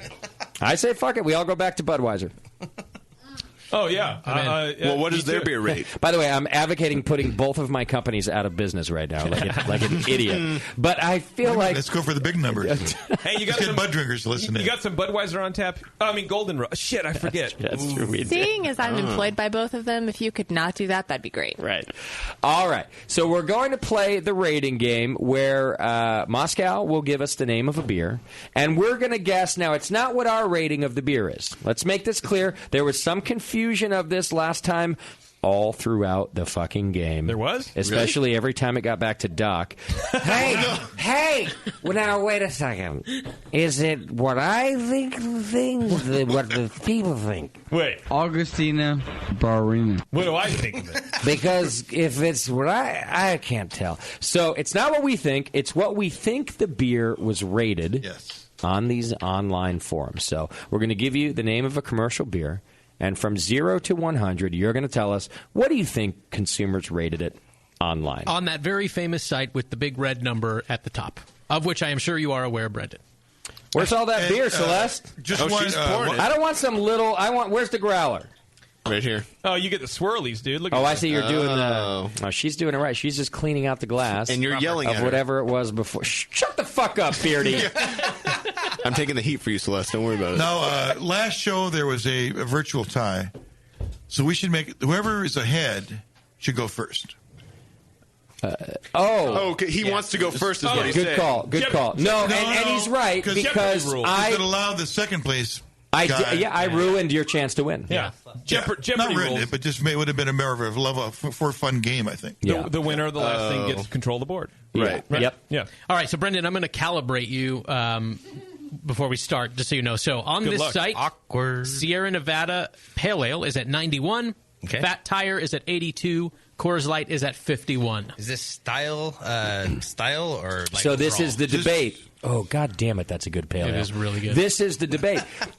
You have to interpret whether or not the consumers that rated the beer online, were they rating it to style or were they just rating it to their tastes? And clearly, it happens, it varies. Right. Like, for example, Coors Light getting a 50, clearly they're not rating it to style. If you call Coors Light an American Light Lager, it's not a 50 beer. It's probably a 90-something. Right? But they're rating how they like the beer. However, something like a Sierra Pale Ale, maybe they are rating it to style, and there are some other Pale Ales they now like better. So it changes with every beer. And every brewery, too. So if it's the Sierra beer, it's probably going to get a really good rating because people like that brewery. So this is the difficult part of the game. Take these factors into account. Moscow, what's our first beer? Stone Arrogant Bastard. That's people, So my that's contestants, people like that, half hate it. My contestants here is Beardy, Tasty, JP, Brendan, Justin. Yep. And no listeners. Nope, not today. We're going to get through this game quickly. No. No. They're right here. Are you listening right now? Oh, no, you're not listening. You're here. Celeste, do you want to play together with Brendan, you two, or separate? We'll collaborate. Collaborate. Yeah, ask her advice. Brendan You know about and this rating system? Collaborations didn't work very good for me last time. No, it's true. But neither did Solo for me. So there's evidence for both examples. Yeah. Okay, Arrogant Bastard. I'll start. Thank you. Well, they're not rating it to style because there's no... Whether you like it. There is no overdone malt bill style. So. It's like too much C120. I think that's the style. It's the beer of beers for people for beer geeks getting into beer. Right. It's Stone, so it's got the street cred of the name. Everyone loves it. So it's definitely in the 90s. The question is how high into the 90s they're still rating Arrogant Bastard, and I'm going to guess pretty high still. I'm going to give it a 96. I'm going 92. All right. Brendan and Celeste. Celeste and I will go 93. Okay. All right. Tasty? $1, Alex. All right, well, I'm all with you guys on the brand and the brewery. Mm-hmm. But I think there's enough people out there that would not like this beer because it's pretty abusive. It's pretty strong and everything. I would give it a little bit lower, maybe 89. Oh, going out of the 90s. I like it. Tasty. I'm going to go with tasty, actually. Too late. Celeste pairing with tasty. Yeah. Too late. Yeah. Jumping So- ship already. Hey, Brendan. That collaboration didn't last very long. Yeah. Suck it, She Brendan. jumped ship. Yeah. Tasty's Move over here, girl. Tasty's Sit on my lap. bed right now. Well, he is the facilitator. It's a whole new game. Facilitate The the shit. facilitator has entered the building. Right. We're not collaborating anymore. All right, Beardy. I was going to go with 88, so I'm going to $1 tasty. Oh, I like Price is Right. Yeah. All right, and just so you remember, what we're doing is being scored by the difference between what it was actually scored online and what we scored it, and then the person with the lowest score at the end, like in golf, is the winner. Can we have Bev play? Yeah, she doesn't even know what we're talking about She has right no now. clue. No, she's placing an order on Amazon. 1 to No, 100. I'm not actually, and I was also going to vote 88. Just make sure you use the link on the BN website. Everybody's buying into my 88. theory. No, you guys are all mean. The score is 93. Brendan and Celeste Whoa. nailed it. Celeste jumped ship. Yeah, it's actually now That's a solo. just Brendan. That's a solo shot right So there. Celeste, you're at 4 now. I love Gotta get a microphone, sweetheart. I love There you Stone. I just think that if you're new to beer drinking, that they might be a little more Nude aggressive. beer drinking? Yeah, It's a thing. that's Or fine. not new to beer drinking. I've been in 2.5 years, and I love them, but they're a little aggressive for the tongue for me personally. Well, because of your decision, Celeste and Tasty have a score of 4, and Brendan has a score of 0 after round 1. So that's Brendan's a hole in one if you're scoring it. Which gives Brendan control of the board, and then we'll just go clockwise. Yes. What's the next beer? Lagunitas, a little something, something. Oh. Okay, you got to go first. Good beer. I love import. I love imported beer. Is that the green bottle or the brown bottle? It's the green bottle. Green bottle. Green version. bottle. Okay. It's going to score a little lower with the green bottle. Just a little, though. Little something. Yeah. I'm going to... God, that's a good beer. But I think a lot of people get it who don't have it fresh. And it doesn't have the name recognition, even though Lagunitas does. I'm going to go like 92. Okay. 92. Tasty and Celeste. Well, I'm already in catch-up mode here. But, Or Celeste, if you will. Celeste. Celeste. It all sounds good to me. I'm thinking, I was really thinking 91, but I'm not going to gain much ground here. But yeah, I'm going to go 91. Okay. Yeah. Beardy. I was thinking 92, but I guess can't double up, so I'll go 93. All right. Bev, I know it's not quite, but I had you at the end, so. 96. Ooh. Wow, she likes it. But do they like it? I'm going to give it a 90. Wait. Card laid is a card plate. The ink's drying. You took your finger off it. Go ahead. Card laid, card plate. You know, I wanted to drop it to an 80. No, 90. Sticking with 90. 90. Wow, we're all real close. My first instinct is never right. JP, go. You just got Popeye on us. my first instinct. All right. I'm going to say 88. Okay. See, I was going to go 89. All right. What's the actual score? 94. Oh! Yeah! Wow. That puts Beardy right there at 93, right? Yeah, 93, one away. Still Brendan running away with it at 2. Everyone else at 7. Beardy at 6. That's a birdie. I have 7? You have 7. I have 7. You all... Oh, I have Beardy 6. has 6. Everyone has 7. Brendan has 2. How did I get 7? Well, you were just... Oh, because I was 6 off. Yeah. Right? Yeah. And then I was 1 That's off. a hole in one and a You've birdie. been that wrong. That is a 7. Math sucks. Even by my math. Environment is everything. I got to have this in Chicago, and it was brilliant. Great. All right. Thank you. Next beer. Pete's Wicked... Thank you. Yeah. That had nothing to do with the comment. It was more of a lean over. You're welcome. Thank you. That was very close to tasty. That was the... Keep leading in. By the way, That was the side boob. those aren't my keys. I have really hard balls. With lots of tiny points. Okay. I got that dirty old man thing down pretty good, don't I? Yeah, let's play that. All right, what's next? Oh, God. Pete's Wicked Strawberry Blonde. Oh, wow. What was that? That's not What fair. was that last Yeah, rating? yeah, I was going to say. Fair. Wow, I love it. Someone drinking a 20-year-old bottle of it? I love it. This is great. This is great because what this means is this is still on the site with an actual score. But it hasn't been rated. And I bet if you looked at it, there's a recent rating on the goddamn thing. Probably don't they still 91? I bet it's rated amongst 6 people. Like it's an average of 6. Well, the unfortunate part of being in the lead, Brendan, is you have to go first again. Shit. Okay, well, the first two I was pretty confident were somewhere between like 85 and 95. That was guaranteed. This one's like could be 20 to 100, like depending on who rated it. If it was a joke that day. Most recent rating, October 8, 2013. Oh, my God. Oh, okay. Okay. Well, that's good to know. Pete's Strawberry. How many total ratings? Strawberry Blonde. The Pete's Wicked. Total ratings, please. 7 billion. Yeah, right. How many total? 270. Okay. Wow. Okay. I'm going to go 83. All right. Tasty. It's a good number.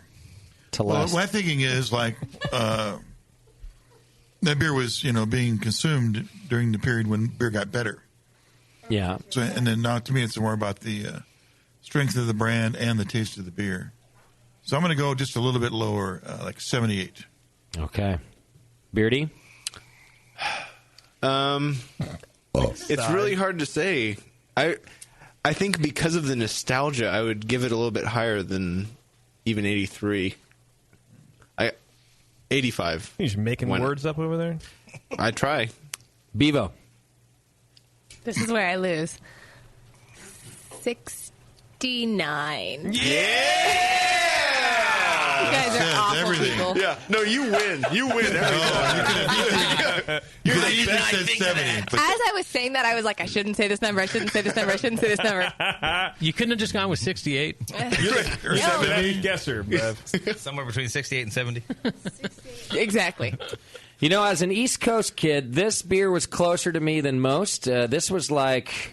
Not only was the word everything is wicked cool on the East Coast, but when Pete's Wicked came out, and then this particular beer, people were like, oh, man, that beer's amazing. So I want to give it 110. Is it wicked? But I'm going to give it a 56. Because the last rating was in 2013, and I just, 56. 56? Yeah. I'm gonna go 73. I'm gonna go 73. I'm gonna go. All right, that's the lowest. Oh no, actually Bev gave it the lowest. With what number? The next lowest, 69. I got the 56. Yeah. All right, what did we? This is really incredible. I did not see this coming. Bev nailed it. 69. That puts her way. Dreams do come true. I promise I'm not cheating. That puts her way into the lead with 7. Wow. You're kidding. Yeah. Oh, that's right, because we were so many people off. Brendan blowing it. Now it's 16. JP at 11. Yikes. Tasty 16. Beardy 22. Justin 20. Game changer. That was a game changer. That was a wild card. And there's only one beer left. What I have? Yes, one more beer. Okay. Yeah. All right, I have a tiebreaker if necessary. I need you to tank this for me, Bev. Yeah. Don't worry. You're going first, girl. Get ready. Cascade Creek. Oh. That's easy. Yeah. I don't know what that is. It's perfect. It's pink paint. You do know it's a sour beer. It's a little smaller than a river. The bottle, it's Cascade. It has cherries on it. Oh, it says Creek on it? Yes. Yes. Oh, yeah, with a K. Also says Cascade. It's really good. Yeah. Good brand. Good beer. You know it. You've had it. I've had it. Okay. Okay. You have to go first. You're in the lead. Fantastic.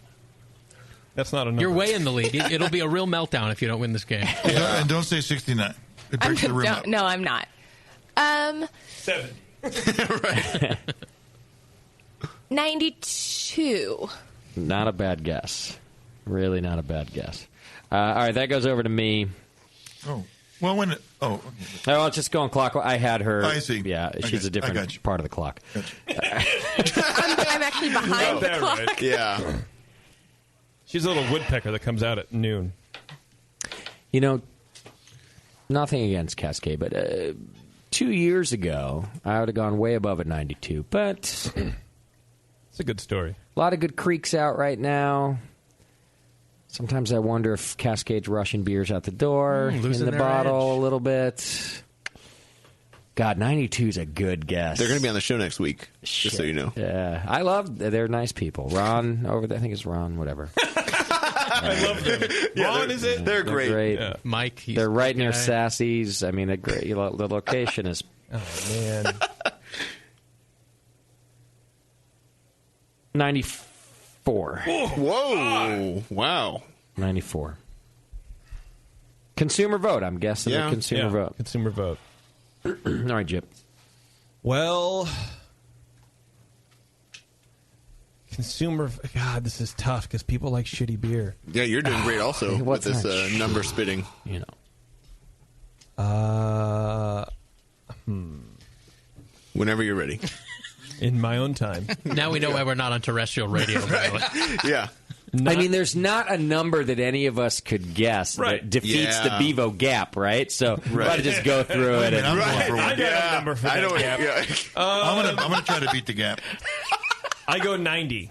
See the gap on that girl? Yeah. 90. I go 90. All right. 90. Okay, Brendan.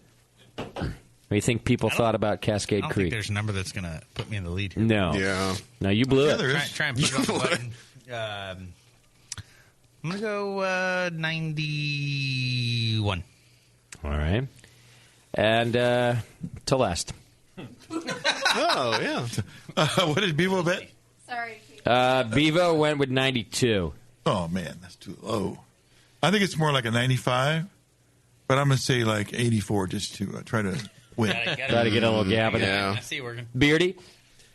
I was going to follow Tasty's method, but now if he's that far, I'm totally screwed. Yeah.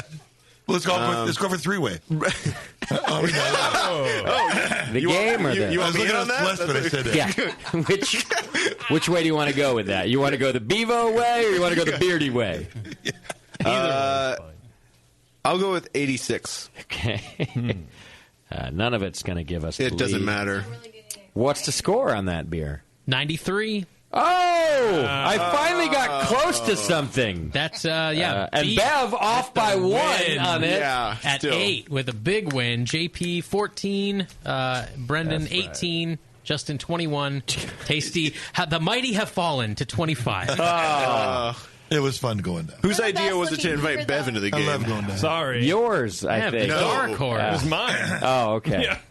Don't blame me for Has that. there ever been, in all of our years, a Brewing Network game that I'm good at? I just want to know that. I think Come on, putting keeping things score? off until the last minute. Not a game, that's life. Oh, shit. Yeah. Curly hair?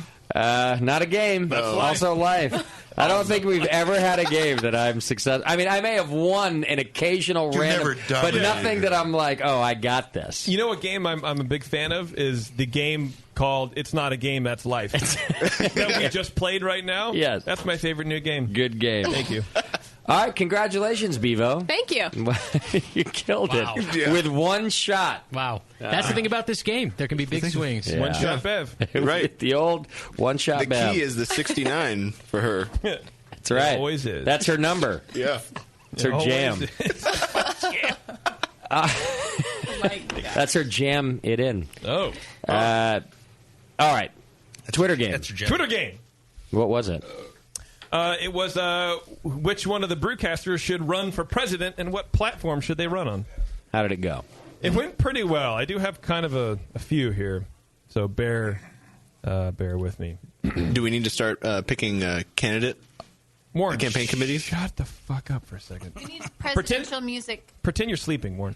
Jeff Growlnick says, Beardy for president.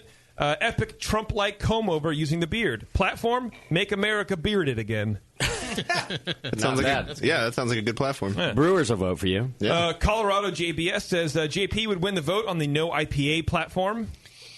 Would not win the vote. I'd vote for it you. It might be a platform, but you wouldn't win the vote. I think I would. You'd be surprised. Breslinip says, obviously Bevo would win. Double wides for the homeless would be her platform. Oh, I would totally do that. I love that. Aww. No more shitting in the street. William Jones says his Tasty McDole should run. His plausible deniability platform is strong, as witnessed on Brew's Line Is It Anyway? Okay. Casey Price says Tasty McD for Prez, again, of course. 53% of voters are female. And Bevo for vice president. When Tasty dies, we'll finally have a lady Prez. All right. Okay. Kelly Wingert says JP for president. Mickey Mouse ears and sympathy handies for everyone. No. Again, I think I'd win. Ian Stringer says Bevo under the more fluoride in the tooth water platform with Doc as vice president. Nice. Pretty strong. I like that, yeah. Pretty strong. Rob Goodwin says Tasty has my vote because it's been a while since we've had a president die in office. All right. That's good. Kelly Got the laugh meter going. Yeah. Kelly Wingert says JP for president. All foreign policy issues will be decided by playing boner chicken. Not bad. That's not bad at all. No, I think so too. I like Putin and whatever insane person's over there in the Middle East just playing boner chicken with each other. All right, I'll give you all your tanks back. Uli at Snowcoog, so who knows what this thing is, says JP, he'd represent the Hops is Too Damn High party. I thought that was funny. Mark Wilson says that's one. Moscow for president. Need a Jew in the office to sort out the economy. Although he did take Steve-O's $30. It was 40. Yeah, I have it written in my other books. Now he gets my vote. In my cloned books. Proclamation Ale Company says definitely not Moscow. He would hoard at least 60% of the nation's wealth. You can suck a dick. Jim Ferrier says Justin, quitting while he's ahead since NHC 2016. That's about right. Big Diggity D. Yes, that's someone's name. Says Nate Smith on the I'm the only one around here that knows what the fuck I'm doing platform. Well, I'll get him nowhere. He's the only one who has a shot. Wait, which person was supposed to run on that platform? Nate. Okay. Wayne Perry says Tasty on a sturdy platform, preferably one with rails.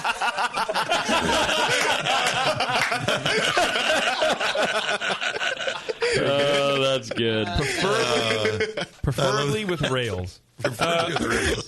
Chris B says, in Jamil we trust. His RV ran for 15 years. Justin almost drove it off a cliff in 15 minutes. What would you do to a country? Good call. Yep. Jeff Suck says, Jamil on the have you ever had it in the can platform? He's got the same-sex marriage vote. Yep. Keith Allen says, Bevo on the wacka wacka wacka on my bear behind platform. She's guaranteed to win the male vote. Correct. True. Sean Coates says, I was going to make an elaborate joke about tonight's national election in Canada, but none of you would get it. Correct. Where? Christian Smith said this question was not worth answering. Correct. William says, Beardy, he would be blind to corruption. and last but not least, Austin says Sully for president using the watch out, do you like fun platform. All right. There you go. Kind of a lot, but I thought that was pretty solid. Man. A lot of them. All right, I wrote down a lot. You're going to have to help me decipher my own writing. Help me. There was two from Tasty. Yeah, I got that. So Make America Bearded. There are more for Tasty. So Beardy for Make America Bearded. I put that one down. JP for No IPA America. It's his platform. What do I have here? Double something. I think this is a Tasty one. Oh, no, this is a Double wide to homeless. Double wides to homeless for Bevo. Yeah. Fluoride tooth water. Yep. I'm going to asterisk this one because it also included Doc as her running mate. Yes. So it was elaborate and well thought out. Tasty, because we haven't had a president die. Yeah. I'm going to asterisk that one as well. In a while. Amazing. Nate, because I'm the only one who knows what the fuck I'm talking about. I like it. That was good. Might asterisk that one, too. And then finally, Tasty on a very sturdy platform. One with rails. That's the one, man. That is the one. I also think that's the one, right? That's our one. All right. Should have made fun of the question. Who is that won? Wayne That's Perry. great shit. Wayne Brady. Perry. Thank you. All right, Wayne. Wayne, congratulations. You are now entered for a chance to win a cabin with us on the Labruski cruise. Not with us. Right. Not, yeah, we're not going to be in the cabin. No, it's one big cabin. Yeah, that's right. No, on the cruise with us, your own cabin with a mate or not a mate. I don't really care. On the Labruski Cruise. So congratulations. You're entered for a chance to win. We'll be doing a drawing for that toward the end of the year. And you get to meet me. That's right. No, you won't. Oh, you're not going? No, so far, Tasty's not going. We didn't have enough. Nobody sponsored me. Yeah, both not sturdy They couldn't enough. meet my rider, which was like M&M's. Hefty rider. Yeah, sweet. I guess Celeste says she's got your ticket. Celeste got you, bro. Hey, there we go. It's only $4.99 for early bird booking. There you go. $4. I'll send you the URL. All right, for the rest of you, hit the Labruski Cruise link on our homepage and join us on for the fun on the cruise. All right, is that about it? Yes. No. Hey, Brendan, thanks so much, dude, for coming on the program and bringing us beer. Celeste wants to stay. And listen, we're not sober, Celeste. We just might be tamed. The party continues. Just because the show's over doesn't mean we're going anywhere. We're gonna have some beers out in the tasting room. I mean, the rest of us. We're going to throw you out, but you're getting 86. I'm thinking. We've got an election to Celeste, plan. you need a goddamn microphone. Yeah, no. Yeah, Brendan's interpreting for us. Yep. And another thing. J.P. Wallingsworth! All right. So, Brendan, thanks to Central Coast Brewing Company for being on the program and bringing us a bunch of great beer. Great beer. My pleasure. Thank you for having me. Really We'll be awesome more stuff. drunk next time. Hey, you guys are welcome back anytime, especially if you're coming up to the area. Just stop in. You don't even have to give us notice. Just come in on the show, and we'll have you back for a full show as well. Next week, it's my favorite guest ever. We're off next week. It's an off week. No, that's a Swedish brewer. His name is Ulf Wick. Damn it. Well, JP, you're running the show next week. Right. So we're off next week. We'll be back the week after that. And, yeah, I think that's it, right? Let's do some lady brewing stuff. Like right now? Lady brewing? Come to Halloween. Or Is that a non-lady brewing euphemism? stuff. Halloween at the Hop Grenade, if you're local. Yeah, we are having a big Halloween bash here in a couple weeks, so come check us out. I'm having a Halloween bash in my house, too. Shit's going to get weird. Yeah, come to Justin's house. Yeah, come to my house. Yeah. It's at 130 Carriage Lane in Pacheco, California. It's the one with the overgrown grass. Yeah, go check it out. It'll be great. Just climb in the window. That's what other people used to do. Even if the lights are out. Even if the lights are out. All right, JP, you ready to get us out of here? Sure. Thanks, everybody. We'll see you in a couple weeks. Goodbye. Thank you to our show sponsor, More Beer. You can get absolutely everything you need to make great beer at home by going to morebeer.com. Central Coast Brewing joined us from some place in the Central Coast. Find them at centralcoastbrewing.com. Merge your love of Disneyland with your lack of engaging podcasts and go to earsuppodcast.com as JP, Terrence, Bevo, and Taryn talk about all things Disney. Go check out Moscow's Hop Cartoons over at hoplifestore.com. For some good beer insight and homebrew info, follow Nate Smith at Nathan Homebrew and Mike McDowell at Tasty McD. Warren really wouldn't shut the fuck up today. Production director on the session has been Push Eject. Today's show has been produced by Scott Moskowitz. JP was heading home to binge watch the new Star Wars trailer over and over and over and over and over again. Bevo was repeating the number 69 in all of our heads. And your host was Justin Crossley. Be sure to find the Brewing Network on Facebook, Twitter, and Instagram. Shut up, Beardy! My sky and winning the race, JP.